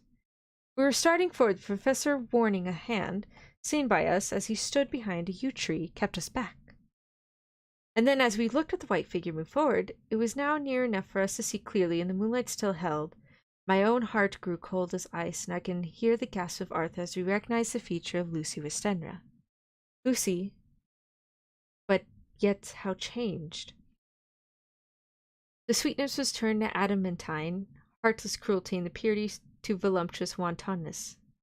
Van Helsing stepped out, and obedient to his gesture, we all advanced too, four of us ranged in a line were the door of the tomb. Van Helsing raised his lantern and drew the slide. By the concentrated light that fell on Lucy's face, we could see the lips were crimson with fresh blood, and that the stream had trickled over her chin and stained the purity of her lawn death robe. We shuddered with horror, and I can see by the tremulous light that even Van Helsing's iron nerve had failed. Arthur was next to me. If it had not seized his arm and held him up, he would have fallen. Yeah. When Lucy, I call the thing that was before us Lucy because it bore her shape, saw us, she drew back with an angry snarl, such as a cat gives when taken unawareness. Then her eyes ranged over us. Lucy's eyes in form and color, but Lucy's eyes unclean and full of hellfire, instead of the pure, gentle orbs we knew. At that moment, the remnant of my love passed into hate and loathing. Had she then to be killed, I could have done it with savage delight. As she looked, her eyes blazed with unholy light, and the face became wreathed with a voluptuous smile.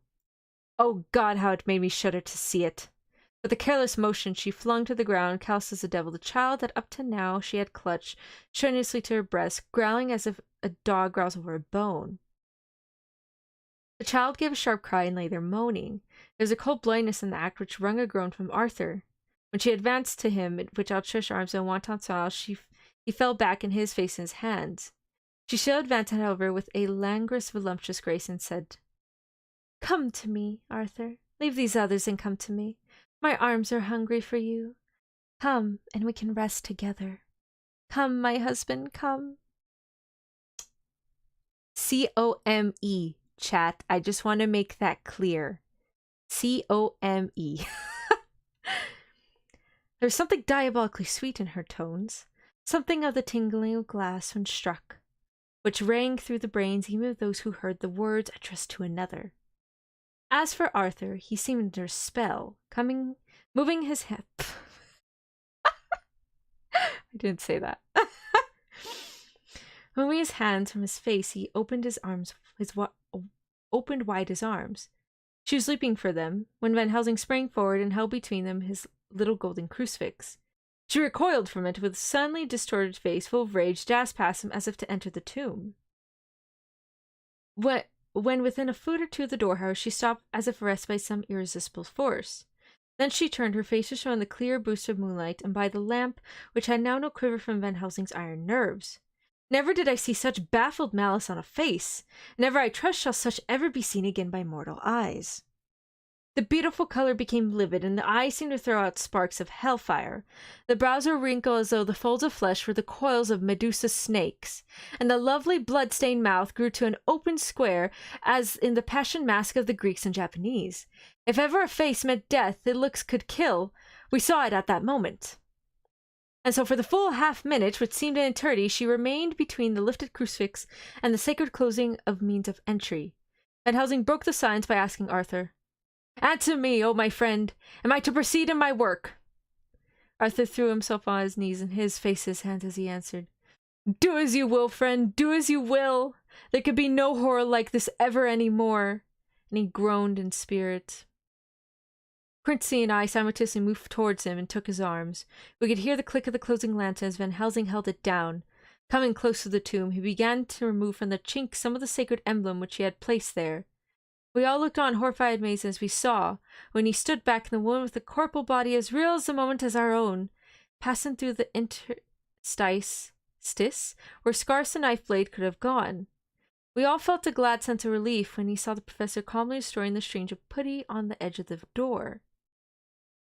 When this was done, he lifted the child and said, "Come now, my friends, we can do no more till tomorrow. There's a funeral at noon, so here we shall all come before long after that. The friend of the dead will all be gone by 2, and when the sexton lock the gate, we shall remain. Then there is more to do, but not like this of tonight. As for this little one, he is not much harm, and by tomorrow night he shall be well. We shall leave him where the police will find him, as on the other night, and then home." Coming close to Arthur, he said, "My friend Arthur, you have had sore trial, but after, when you look back, you will see how it is necessary. You are now in the bitter waters, my child, but this time tomorrow you will, please God, have passed them, and have drunk of the sweet waters, so do not mourn over much. Till then I shall not ask you to forgive me." Arthur and Quincy came home with me, and we tried to cheer each other on the way. We had left the child in safety and were tired, so we all slept with more or less reality of sleep. 29th September. Night. Oof.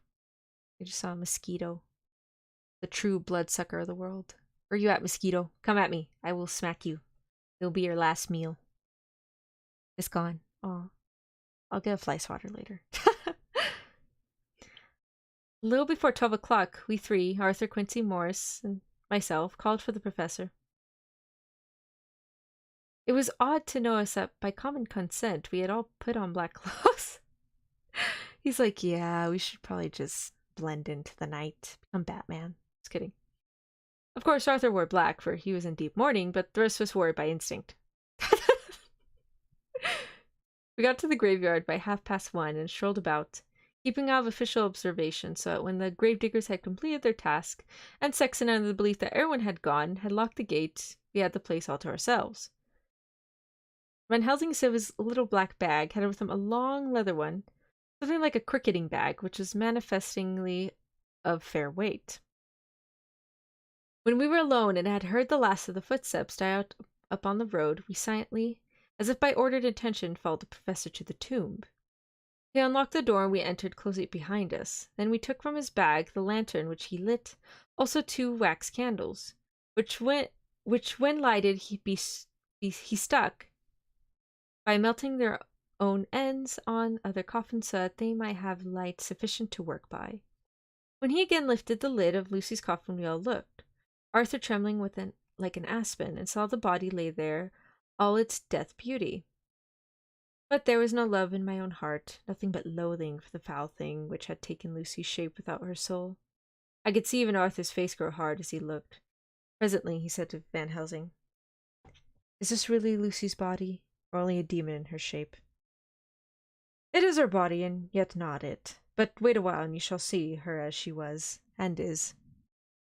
She seemed like a nightmare of Lucy as she lay there, the pointed teeth, the blood-stained, voluptuous mouth, which was made one shudder to see, the whole carnal and unspiritual appearance seeming like a devilish mockery of Lucy's sweet purity.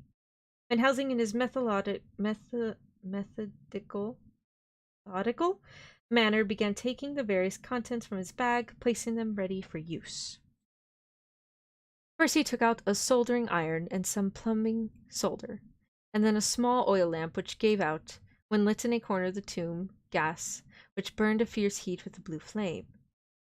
Then his operating knives, which he placed to hand, and at last a round wooden stake, some 2½ or 3 inches thick and about 3 feet long. One end of it was hardened by the charring in the fire and was sharpened to a fine point. With this stake came a heavy hammer, such as in households is used in coal cellar for breaking the lumps. To me, a doctor's preparations for work of any kind are stimulating and bracing, but the effect of these things on both Arthur and Quincy was to cause them a sort of consternation. They both, however, kept their courage and remained silent and quiet. When all was ready, Van Helsing said, "Before we do anything, let me tell you this. It is out of the lore and experience of the ancients and of all those who have studied the powers of the undead. When they become such, comes with the change of curse of immortality. They cannot die, but must go on in age after age, adding new victims and multiplying the evils of the world.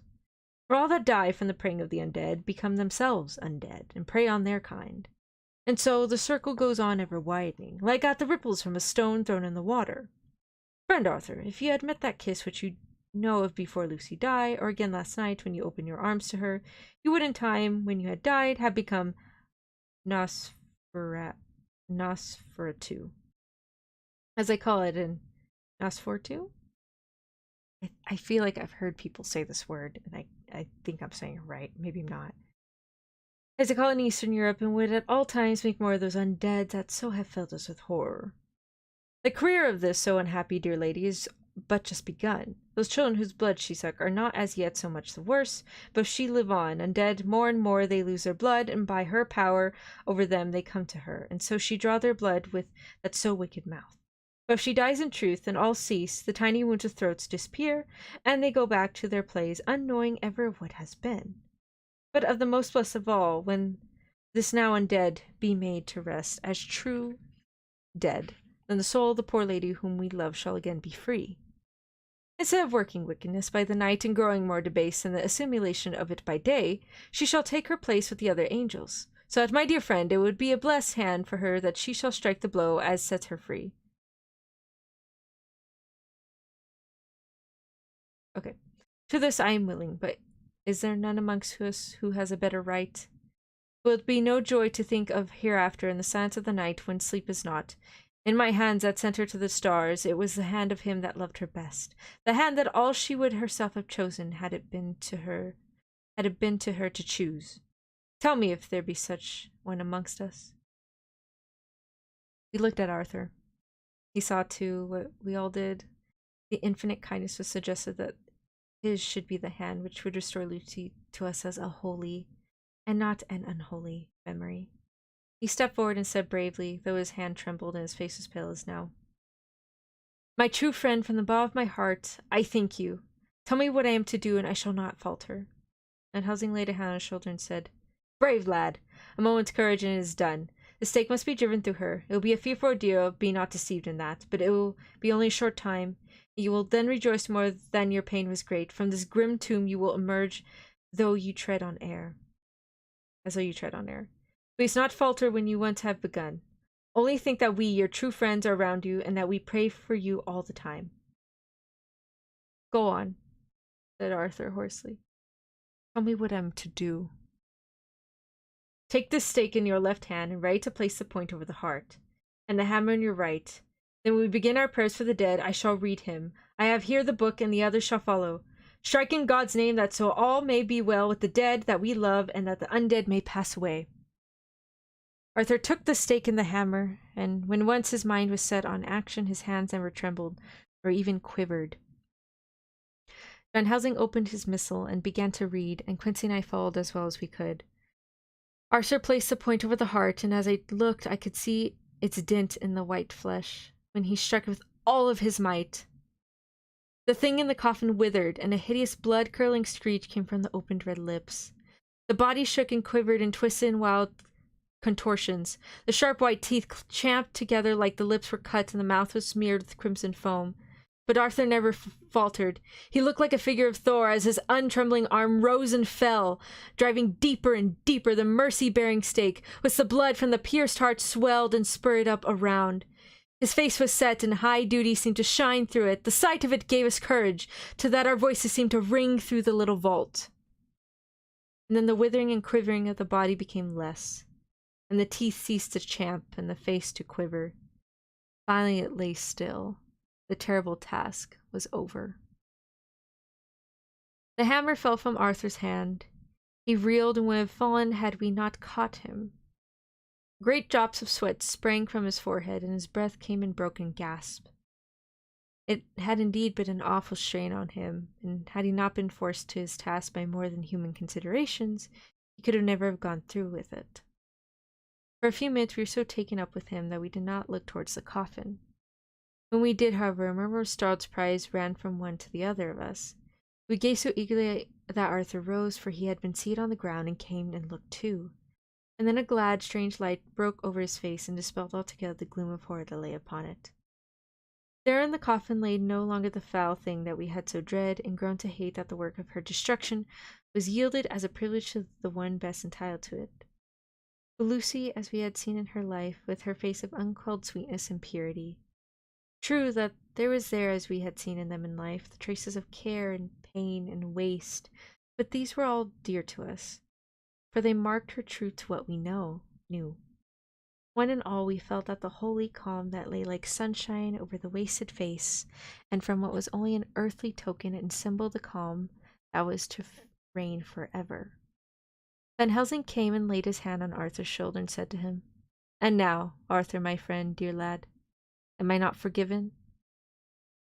The reaction of the terrible strain came as he took the old man's hand in his, raising to his lips, pressed, and saying, "Forgiven! God bless you that you have given my dear one her soul again, and me peace."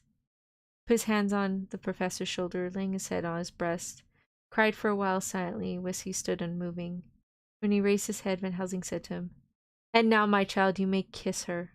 Kiss her dead lips, if you will, as she would have you too, if for her to choose, for she is not a grinning devil now, not any more a foul thing for all eternity. No longer she the devil's undead. She is God's true dead, whose soul is with him." Arthur bent and kissed her, and when we sent him and Quincy out of the tomb, the professor and I saw the top of the stake, leaving the point of it in the body. When we cut off the head and filled the mouth with garlic, we soldered up the lid and coffin, screwed on the coffin lid, gathering up our belonging, came away. When the professor locked the door, he gave the key to Arthur. Outside the air was sweet, the sun shone, and the birds sang. It seemed as if all the nature were turned to a different pitch. There was a gladness and mirth and peace everywhere, for we were at rest ourselves on one account, and we were glad, though it was with a tempered joy. Before we moved away, Van Helsing said, "Now, my friends, one step of our work is done, and the one most hurrying to ourselves. But there remains a greater task, to find out the author of all those our sorrow, and to stamp him out. I have clues which we can follow, but it is a long task and a difficult one. There is a danger in it, and pain. Shall you not all help me? We have learned to believe, all of us, is it not so? And since so, do we not see our duty? Yes, and we do not promise to go on this bitter end." Each in turn we took his hand, and the promise was made. Then said the professor as we moved off, "2 nights hence you shall meet with me, and dine together at 7 o'clock with friend John. I shall entreat 2 others, 2 that you know not as yet, and I shall be ready to all of our work show and our plans unfold. Friend John, you come with me home, for I have much to consult about, and you can help me. Tonight I leave for Amsterdam, but shall return tomorrow night, and then begins our great quest. But first I shall have much to say, so that you may know what it is to do and to dread. Then our promise shall be made to each other anew, for there is a terrible task before us, and once our feet are on the plowshare, we must not drop back." Dun dun dun! We're getting a vampire group together. Okay, how long is 17? Let me just check the page count. It's not that long. Okay, so I'm probably just going to finish up 17 and then we'll end it there. Get some water.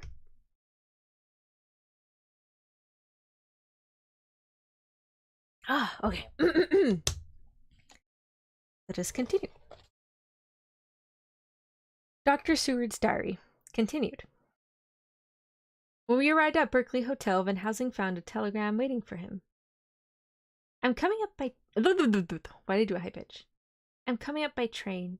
Jonathan at Whitby, important news. Mina Harker. The professor was delighted. Ah, that wonderful Madam Mina, he said. Pearl among women. She arrived, but I cannot stay. She must go to your house, friend John. You must meet her at the station. Telegraph her en route so that she may be prepared. When the wire was dispatched, he had a cup of tea. Over it, he told me of a diary kept by Jonathan Harker when abroad and gave me a typewritten copy of it, as also of Mrs. Harker's diary at Whitby. Take these, he said, and study them well. When I have returned, you will be a master of all the facts, and we can then better enter on our inquisition. Keep them safe, for there is in them much of treasure. You will need all your faith, even you who had such experience as that of today.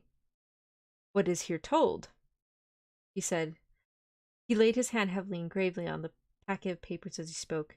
May the beginning of the end to you and me and many another, or it may sound the knell of the undead who walk the earth.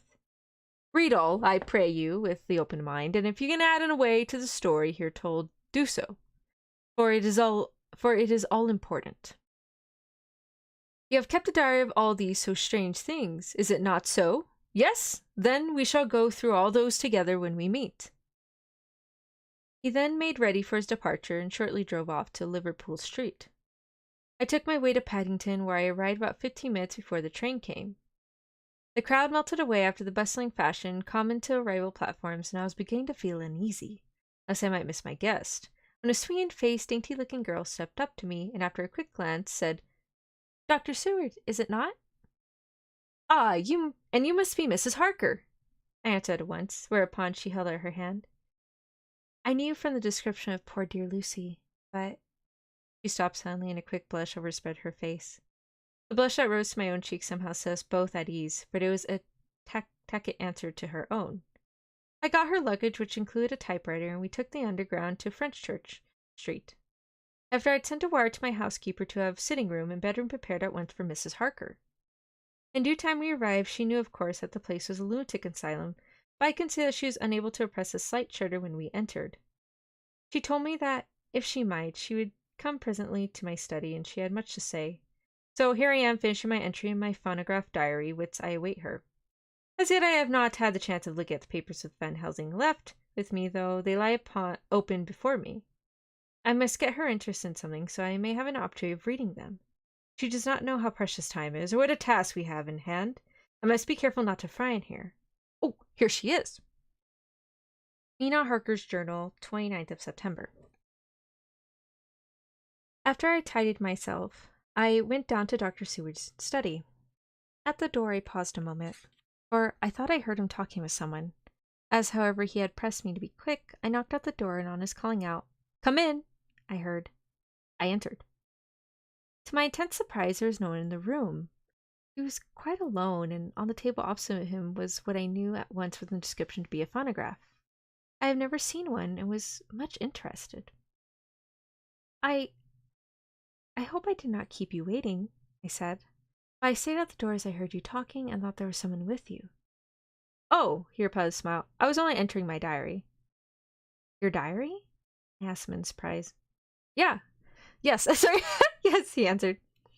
"I keep it in this." As he spoke, he laid his hand on the phonograph. I felt quite excited over it and blurted out, "Why, this beats even shorthand. May I hear it say something?" "Certainly," he replied with alacrity, and stood up to put in train for speaking. Then he paused, a troubled look overshadowed his face. "The fact is," he began awkwardly, "I only keep my diary in it, as it is almost entirely about my case, and may be awkward. That is, he stopped. I tried to help him out of his embarrassment. "You helped to attend dear Lucy at the end. Let me hear how she died. For all that I can know of her, I shall be very grateful. She was very, very dear to me." To my surprise, he answered with a horror-struck look in his face. "Tell you of her death? Not for the wide world!" "Why not?" I asked, for some grave, terrible feeling was coming over me. Again he paused. I could see that he was trying to invent an excuse. At length he stammered out, "You see, I do not know how to pick out any particular part of the diary." Even while he was speaking, an idea dawned upon him, and he said that with unconscious simplicity, in a different voice, and with the naivety of a child. "Oh, That's quite true, upon my honor. Honest Indian. Honest. I cannot but smile, at which he grimaced. I gave myself away that time, he said. But do you know that, although I have kept the diary for months past, it never once struck me how I was going to find a particular part of it in case I wanted to look it up? By this time, my mind was made up that the diary of the doctor who attended Lucy might have something to add to the sum of our knowledge of that terrible being. I said boldly. Then, Dr. Seward, you had better let me copy it out for you on my typewriter. He grew to a positively deathly parlor as he said, No, no, no! For all the world I won't let you know that terrible story. Then it was terrible. My intuition was right. For a moment I thought, as my eyes ranged the room, unconsciously looking for something, or some opportunity to aid me, they lit on the great batch of typewriting on the table. His eyes caught the look in mine, and without his thinking, followed the direction. As I saw the parcel, he realized my meaning. You do not know me, I said. When you have read those papers, my own diary, and my husband's also, which I have typed, you will know me better. I have not faltered in giving every thought of my own heart in this cause, but of course you do not know me. Yet, and I must not expect you to trust me so far. He is certainly a man of noble nature. Poor Lucy was right about him. He stood up and opened a large drawer in which were arranged in an order number of hollow cylinders of metal covered with dark wax, and said, You are right. Vampire Stream Pog. Hello! Let's see. Hi, Rico Marco. Welcome! Yes, we are reading Dracula. Dun dun dun! Okay. You are quite right. I did not trust you because I did not know you, but I know you now, and let me say that I should have known you long ago. I know that Lucy told you of me. She told me of you, too. May I make the only atonement in my power? Take the cylinders and hear them. The first half dozen of them are personal to me. They will not horrify you. Then you'll know me better. Dinner will by then be ready. In the meantime, I shall read over some of those documents and shall be better able to understand certain things. He carried the phonograph himself up to my sitting room and adjusted it for me. Now I shall learn something pleasant. I'm sure for it will tell me the other side of the true love episode of which I know one side already. Dr. Seward's Diary, 29th of September. I was so absorbed in the wonderful diary of Jonathan Harker that the other of his wife that I left the time running on without thinking. Mrs. Harker was not down when the maid came to announce dinner, so I said, She's possibly tired. Let dinner wait another hour. And I went on with my own work. Blech. I just finished Mrs. Harker's diary when she came in. She looked sweetly pretty, but very sad, and her eyes were flushed with crying. This somehow moved me much. Oh my goodness, that scared me. Saturn Senshi. Thank you! Thank you for subscribing! Shido. Hi Shido, welcome! Yes, it is story time. I am reading Dracula. Mwahaha. Okay. Where was I? That scared me. I don't know if like the alert plays, but every time the alert box goes off for subscribers, it makes a mew mew mew sound, and so when I heard it, I was like, whoa! Oh goodness. But yes, it is story time. If anyone would like to join along, I am on chapter 17, Dr. Seward's Diary, 29th of September. I would give a page number, but I think if you found it online, you wouldn't find the page number, and different editions do have the page number depending on the typesetting and the font size. So I'll give you that. Okay, where am I? Oh, okay. No, wait. Oh, yes, okay. Of late, I have had a cause for tears, God knows, but the relief of them was denied me, and now the sight of those sweet eyes, brightened with recent tears, went straight to my heart. Fun time to hear. Oh, thank you. Yeah, sit back, relax, and enjoy. So I said gently as I could, I greatly fear I have distressed you. Oh, no, not distress me, she replied, but I have been more touched than I can say by your grief. That is a wonderful machine, but it is cruelly true. It told me in its very tones the anguish of your heart. It was like a soul crying out to Almighty God. No one must hear them spoken ever again. See, I've tried to be useful. I have copied out the words on my typewriter, and no other need to know. Hear your heartbeat as I did. no one need ever know, shall ever know, I said in a low voice. She laid her hand on mine and said very gravely, "Ah, but they must." Must? But why? I asked. Because it is part of the terrible story, part of poor Lucy's death and all that led to it. Because in the struggle which we have before us to rid the earth of this terrible monster, we must have all the knowledge and all the help which we can get. I think that the cylinders which you gave me contained more than you intended me to know, but I can see that there are in your record many lights of dark mystery. Oh, thank you, Kimberly! Thank you for the subscription. Yeah, sometimes I don't know why, but the subscriber thing doesn't work sometimes. But I also don't know who subscribes. I think like one in every 6 subscribers will show up in my notifications, but unless I look at my YouTube analytics, I don't see who subscribes. But thank you for letting me know, Kimberly, and thank you for the subscription. I really appreciate it. Thank you. Where was I? Oh, right. I can see that there are in your record many lights as dark mystery. You will let me help, will you not? I know up to a certain point, and I see already, though, your diary only took me to 7th of September. How poor Lucy was beset and how her terrible doom was being wrought out. Jonathan and I have been working day and night since Professor Van Helsing saw us. He's gone to Whitby to get more information. He will be here tomorrow to help us. We need have no secrets amongst us. Working together and with absolute trust, we can surely be stronger than if some of us were in the dark. She looked to me so appealingly, and at the same time manifested such courage and resolution in her bearing, that I gave in at once to her wishes. You shall, I said. Do as you like in the matter. God forgive me if I do wrong. There are terrible things yet to learn of, but if you have so far travelled on the road to poor Lucy's death, you will not be content. I know to remain in the dark, nay, the end, the very end, may give you a gleam of peace. Come here, there's dinner. We must keep one another strong for what is before us. We have a cruel and dreadful task. When you have eaten, you shall learn the rest, and I will answer any questions you ask. If there be anything which you do not understand, though it was apparent to us who were present. Oh man, good job, Mina. See, she's giving our boys like a good, courageous, like, hey, no, we have to share our info in order to defeat the Count. Like, this is necessary, but we're doing this for good Lucy and in the name of God. So good job, Mina. Good job. I'm so proud of you. Again, I think Kat agreed with me. Chat, I hope you also agree with me that Mina becomes the leader of the vampire hunting group. Just saying. She's wonderful. Great leader. Mina Harker's Journal. 29th of September. After dinner, I came with Dr. Seward to his study. He brought back the phonograph from my room, and I took my typewriter.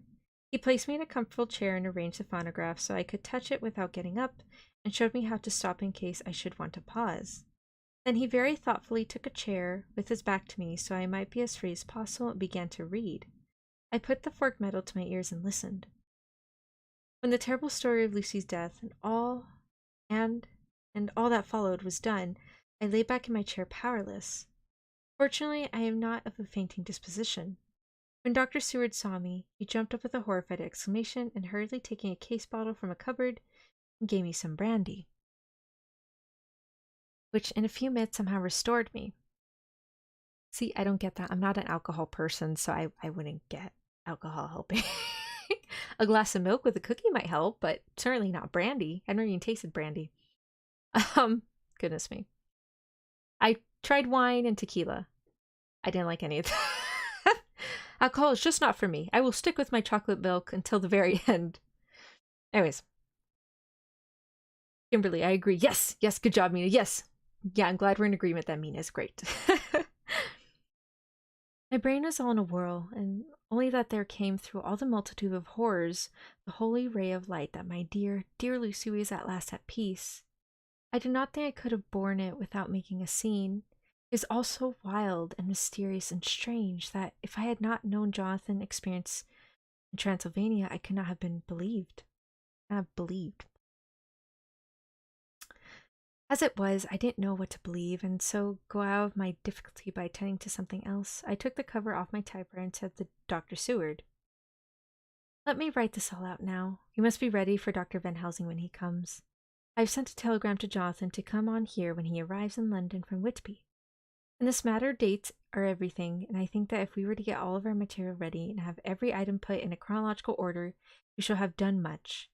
He told me the Lord Goldeming and Mr. Morris are coming too. Let us be able to tell them when they come. He accordingly set the phonograph at a slow pace, and I began to type right from the beginning of the 7th cylinder. I used manifold, and so took 3 copies of the diary, just as I had done with all the rest. It was late when I got through, but Dr. Seward went about his work of going his round of the patients. When he had finished, he came back and sat near me, reading so I did not feel too lonely whilst I worked.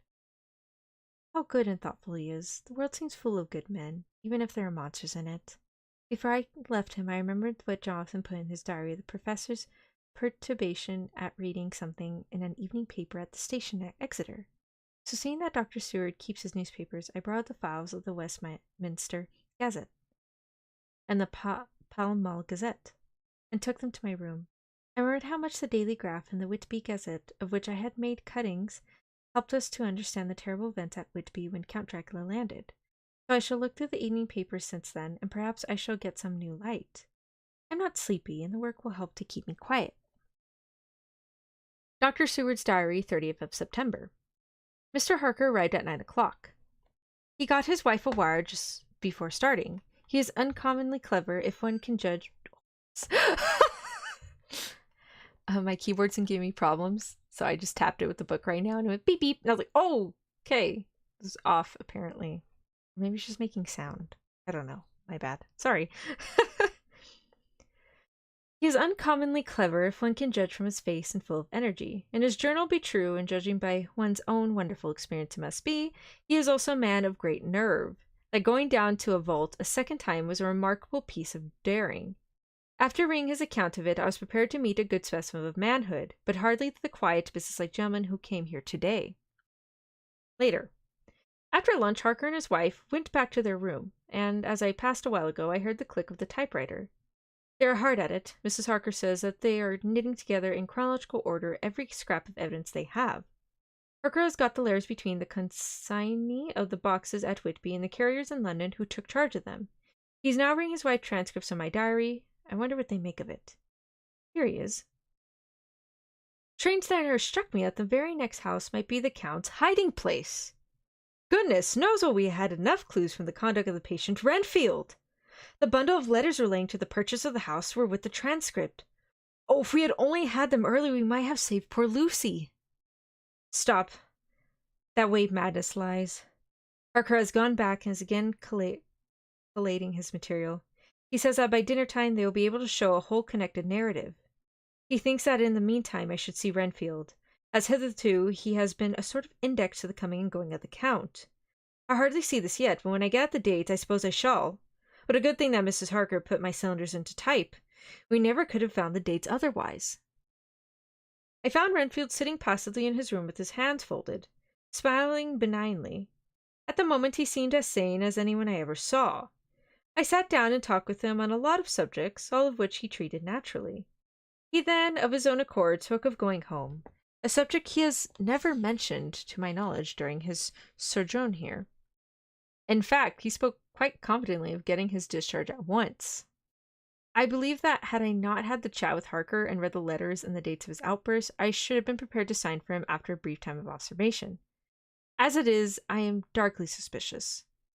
All these outbreaks were in some way linked with the proximity of the Count. What then does this absolute content mean? Had it been that his instinct is satisfied as to the vampire's ultimate triumph? Say he is himself zoophagous, and in his wild ravings across the chapel door of the deserted house he always spoke of master. This all seems confirmation of our idea. However, after a while I came away. Our friend is just a little too sane at present to make it safe to probe him too deep with questions. He might begin to think, and then, so I came away. I mistrust these quiet moods of his, so I have given the attendant a hint to look closely after him, to have a straight waistcoat ready in case of need. Oh my gosh, it's been so long since we've had Jonathan with us. Jonathan Harker's Journal, 29th of September, in train to London. When I received Mr. Billington's courteous message that he would give me an information in his power, I thought it was best to go down to Whitby and make on the spot such inquiries as I wanted. It was now my object to trace the horrid cargo of the Count's to its place in London. Later we may be able to deal with it. Billington Jr., a nice lad, met me at the station and brought me to his father's house, where they had decided they must stay the night. They are hospitable, with true Yorkshire hospitality. Give a guest everything and leave him free to do as he likes. They all knew that I was busy and that my stay was short. Excuse me. And Mr. Billington had ready in his office all the papers concerning the consignment of boxes. It gave me almost a turn to see again one of the letters which I had seen on the Count's table before I knew of his diabolical plans. Everything had been carefully thought out, and done systematically and with precision. He seemed to have been prepared for every obstacle which might be placed by accident in the way of his intentions being carried out. To use an Americanisms, he had taken no chances. And the absolute accuracy with which his instructions were fulfilled was simply the logic result of his care. I saw the invoice and took note of it. 50 cases of common earth to be used for experimental purposes. Also the copy of the letter to Carter Patterson and the reply. Of both of these I got copies. This was all the information Mr. Billington could give me, so I went down to the port and saw the coast guards, the customs officers, and the harbor masters. They had all something to say of the strange entry of the ship, which is already taking its place in local tradition, but no one could add to the simple description. Oh, is this a weird ship that showed up with the guy that, like, everybody was dying? Damn, okay. 50 cases of common earth. I then saw the station master who kindly put me in communication with the men who had actually received the boxes. Their tally was exact with the list, and they had nothing to add except the boxes were main and mortal heavy, and that shifting them was dry work. One of them added that it was hard lines that there was any gentleman, such like as yourself, squire, to show some sort of appreciation of their efforts in a liquid form. Another put in a writer that the thirst they generated was such that even the time which had elapsed had not completely allayed it. Needless to say, I took care before leaving to lift forever and adequately the source of reproach. 30th of September. The station master was good enough to give me a line to his old companion, the station master at King's Cross, so that when I arrived there in the morning, I was able to ask him about the arrival of the boxes. He, too, put me at once in the communication with the proper officials, and I saw that their tally was correct with the original invoice. The opportunities of acquiring an abnormal thirst had been here limited. A noble use of them had, however, been made, and again I was compelled to deal with the result in an ex post facto manner. From whence I went to Carter Patterson's central office, where I met with the utmost courtesy. They looked up the transaction in their daybook and letterbook, and at once telephoned to their King's Cross office for more details. By good fortune, the men who did the teaming were waiting for work, and the official at once sent them over, sending also by one of them the waybill and all the papers connected with the delivery of the boxes at Carfax. Here again I found the tally agreeing exactly. The carrier's men were able to supplement the paucity of the written works with a few details. These were, I shortly found, connected almost solely with the dusty nature of the job, and of consequent thirst engendered in the operators. On my affording an opportunity through the medium of the currency of the realm of allaying a later period this beneficent evil, one of the men remarked, "Oh, that 'ere house, governor, is the rummest I have ever was in. Blimey, but it ain't been touched since 100 years. There was dust then thick in this place that you might have slipped on it without a turning of your bones, and the place was so neglected you might have been smelled old Jerusalem in it. But the old chapel that took the psych that did, me and my mate, we thought we wouldn't never get out quick enough. Lord, I thought taking less nor a quid a moment to stay there after dark." Having been in the house, I could well believe him, but if he knew what I know, he would, I think, have raised his terms. Of one thing I am now satisfied, that all those boxes which arrived at Whitby from Varna and the Demeter were safely deposited in the old chapel of Carfax. There should be 50 of them there, unless any have since been removed, as from Dr. Seward's diary, I fear. I shall try to see the carter who took away the boxes from Carfax when Renfield attacked them. By following up this clue, we may learn a good deal. Later. Mina and I have worked all day, and we have put all the papers into order. Mina Harker's Journal, 30th of September. I am so glad I hardly know how to contain myself. It is, I suppose, the reaction from the haunting fear which I had had. This terrible fear in the reporting of this old wound might act detrimentally on Jonathan. I saw him leave for Whitby with as brave a face as I could, but I was sick with apprehension. The effort has, however, done him good. He was never so resolute, never so strong, never so full of volcanic energy as at present. It is just as that dear good Professor Van Helsing said. He is true grit, and he improves under strain that would kill a weaker nature. He came back full of life and hope and determination. We have got everything in order for tonight. I feel myself quite wild with excitement. I suppose why not to pity anything so haunted as is the Count? That is just it. This thing is not human, not even beast. To read Dr. Seward's account of poor Lucy's death and what followed is enough to dry up the springs of pity in one's heart. Later, Lord Godalming and Mr. Morris arrived earlier than we expected. Dr. Seward was out on business and had taken Jonathan with him, so I had to see them. It was to me a painful meeting, for it brought back all poor dear Lucy's hopes of only a few months ago. Of course they had heard Lucy speak of me, and it seemed that Dr. Van Helsing too had been quite blowing my trumpet, as Mr. Morris expressed it. Poor fellows, neither of them is aware that I know all about the proposals they made to Lucy. They did not quite know what to say or do, as they were ignorant of the amount of my knowledge, so they had to keep on neutral subjects.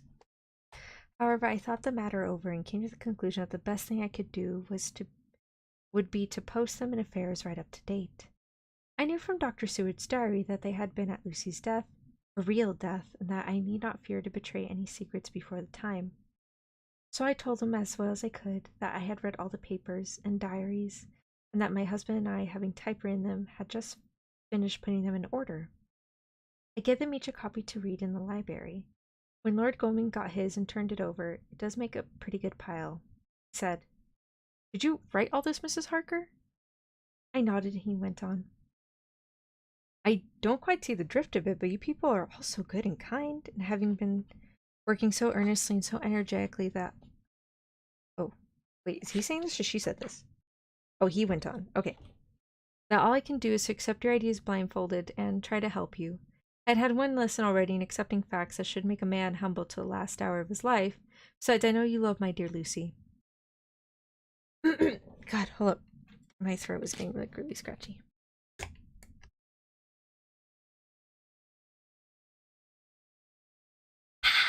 Okay. Good old water. Okay. Here he turned away and covered his face with his hands. I could hear the tears in his voice. Mr. Morris, with instinctive delicacy, just laid a hand for a moment on his shoulder, then walked quietly out of the room. I suppose there is something in woman's nature that makes a man free to break down before her and express his feelings on the tender or emotional side without feeling it derogatory to his manhood. For when Lord Godalming found himself alone with me, he sat down on the sofa and gave way utterly and openly. I sat down beside him and took his hand. I hope he didn't think it forward of me, and that if he ever thinks of it afterwards, he never will have such a thought.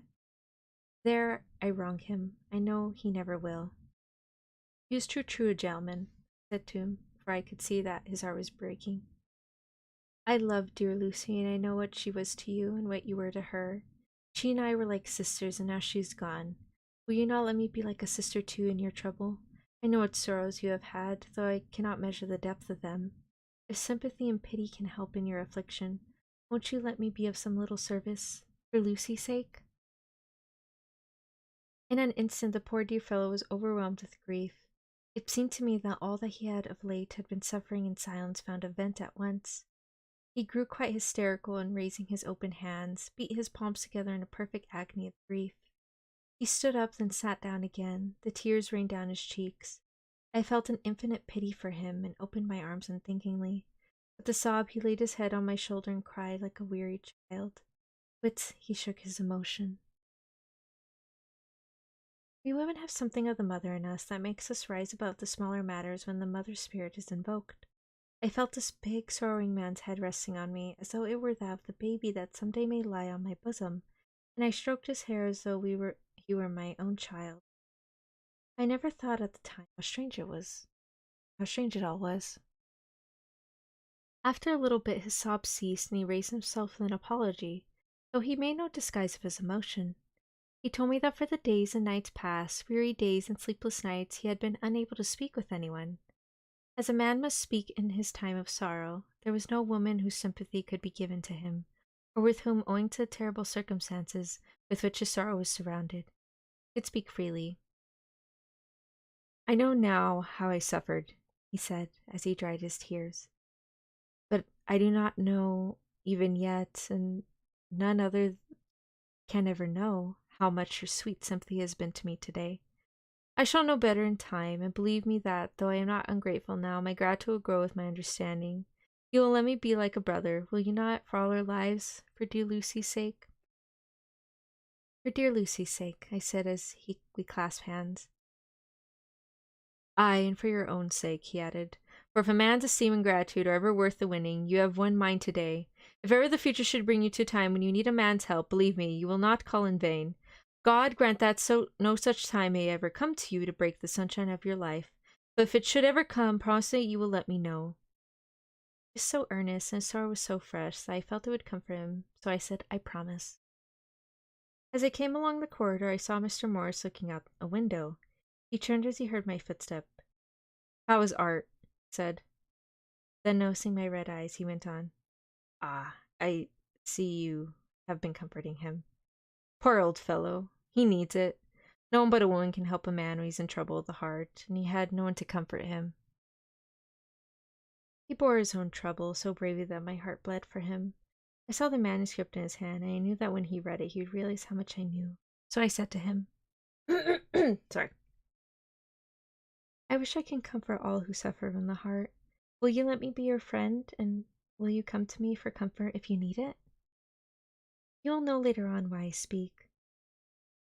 He saw that I was in earnest, and stooping, took my hand, raising it to his lips.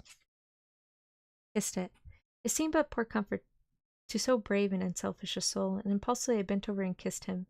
The tears rose in his eyes, and there was a momentary choke in his throat. He said calmly, "Little girl, you'll never regret the true-hearted kindness so long as you ever live." He went into the study to his friend. Little girl? The very word he had used to Lucy, and oh, but he proved himself a friend. Okay, and that was the end of chapter 17. We're in 18 now, but I'm going to continue this. Oh, we're like not almost done, but we're definitely past the halfway point, thank goodness. We will continue this the week after next. Next week, I don't know what I want to do next week. I'll think about it. I'll see what I want to do on Monday. Either another Zatsudan, maybe I'll play Wadanohara. Maybe if I can get Stray working in the remote play. I see the mosquito. Yeah, it went away. Darn it. Oh, let me put my book away. Music back. Okay. Yeah, if I still need to test the remote play. Just haven't had time. But I will try and test it soon, hopefully this month. And then maybe I can start playing like a lot like the PS4. Because I have a PS4. Like a lot of the PS4 games.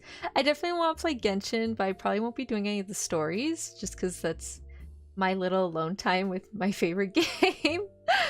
But yeah, thank you everybody for joining me with Dracula. I'm so glad they're all actually getting together and figuring this out.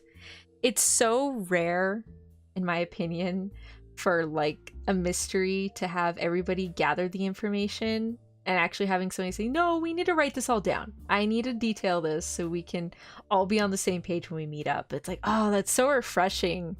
I really love it when that happens. It just makes things easier. No one's gonna die, hopefully. But yeah, it's very fun. Very good. I'm very happy that they're getting around to doing that, thank goodness. But yeah, we're just gonna end it there for today. Good place to end for the week. The gang is back together. Yeah, it is. They are back together. They're all gonna, so when I get back into Dracula, they are gonna get together and they are gonna discuss what they're gonna do about not Van Helsing. Dracula! I'm very excited. This guy needs to be put down. And with a stake or two, you know? Though I am a little suspicious about like that soil in the boxes. Mina has notes, but no, she's ready with the facts. Yes, she is. I'm sure like if they ask her questions, she'd be like, "Oh, it's on this page in this pamphlet." It's like, you go, girl. Go. Oh my gosh. It is so insanely hot. It was in the hundreds again yesterday. I was gonna like die of heat stroke. Goodness me. Even the place I was eating at, they did not have on their AC. I was dying. Oh man. What was I talking about? But yeah, Mina's got it all together. I'm sure she'll be leading the discussion. Because I don't think Van Helsing's seen any of Dr. Seward's stuff. So far, I think Mina's the one that has all the facts right now, her and Jonathan. So they pretty much know everything that's going on.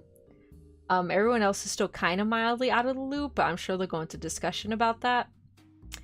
Overall, I'm very excited. I want to see what they get. Oh, so there's a dog. I forgot. There's a dog. There's Dracula's dog. I don't know how they're gonna deal with that. They'll probably get to split up into like 3 teams. If Renfield breaks out, wants to fight them, probably got to do it. Dracula, the dog, and Renfield. Not Lucy. Lucy passed away, so they don't need to worry about that anymore. Poor Lucy. No. At least now the kids died. That's a relief. She didn't kill anybody, which is good. I'm really glad. But yeah, we're gonna end it there for today. So everybody, I really appreciate you coming. Thank you so much for coming by, everybody. I hope you were able to relax and just chill.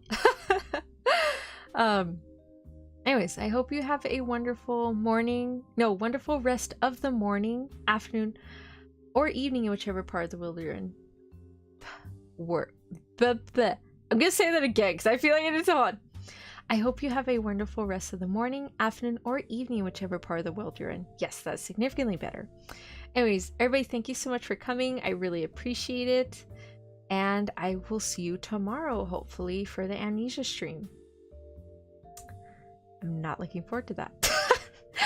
I'm afraid that once the sewer water goes, like the water monster's gonna come get me. And I really suck with that monster. Like, I can't. I think the game pitied me at that point, just didn't spawn it. And I was like, oh, thank goodness. Oh, goodness. But yeah, we'll just wait and see. Anyways, everybody, thank you so much for coming by. I really appreciate it. Bye-bye.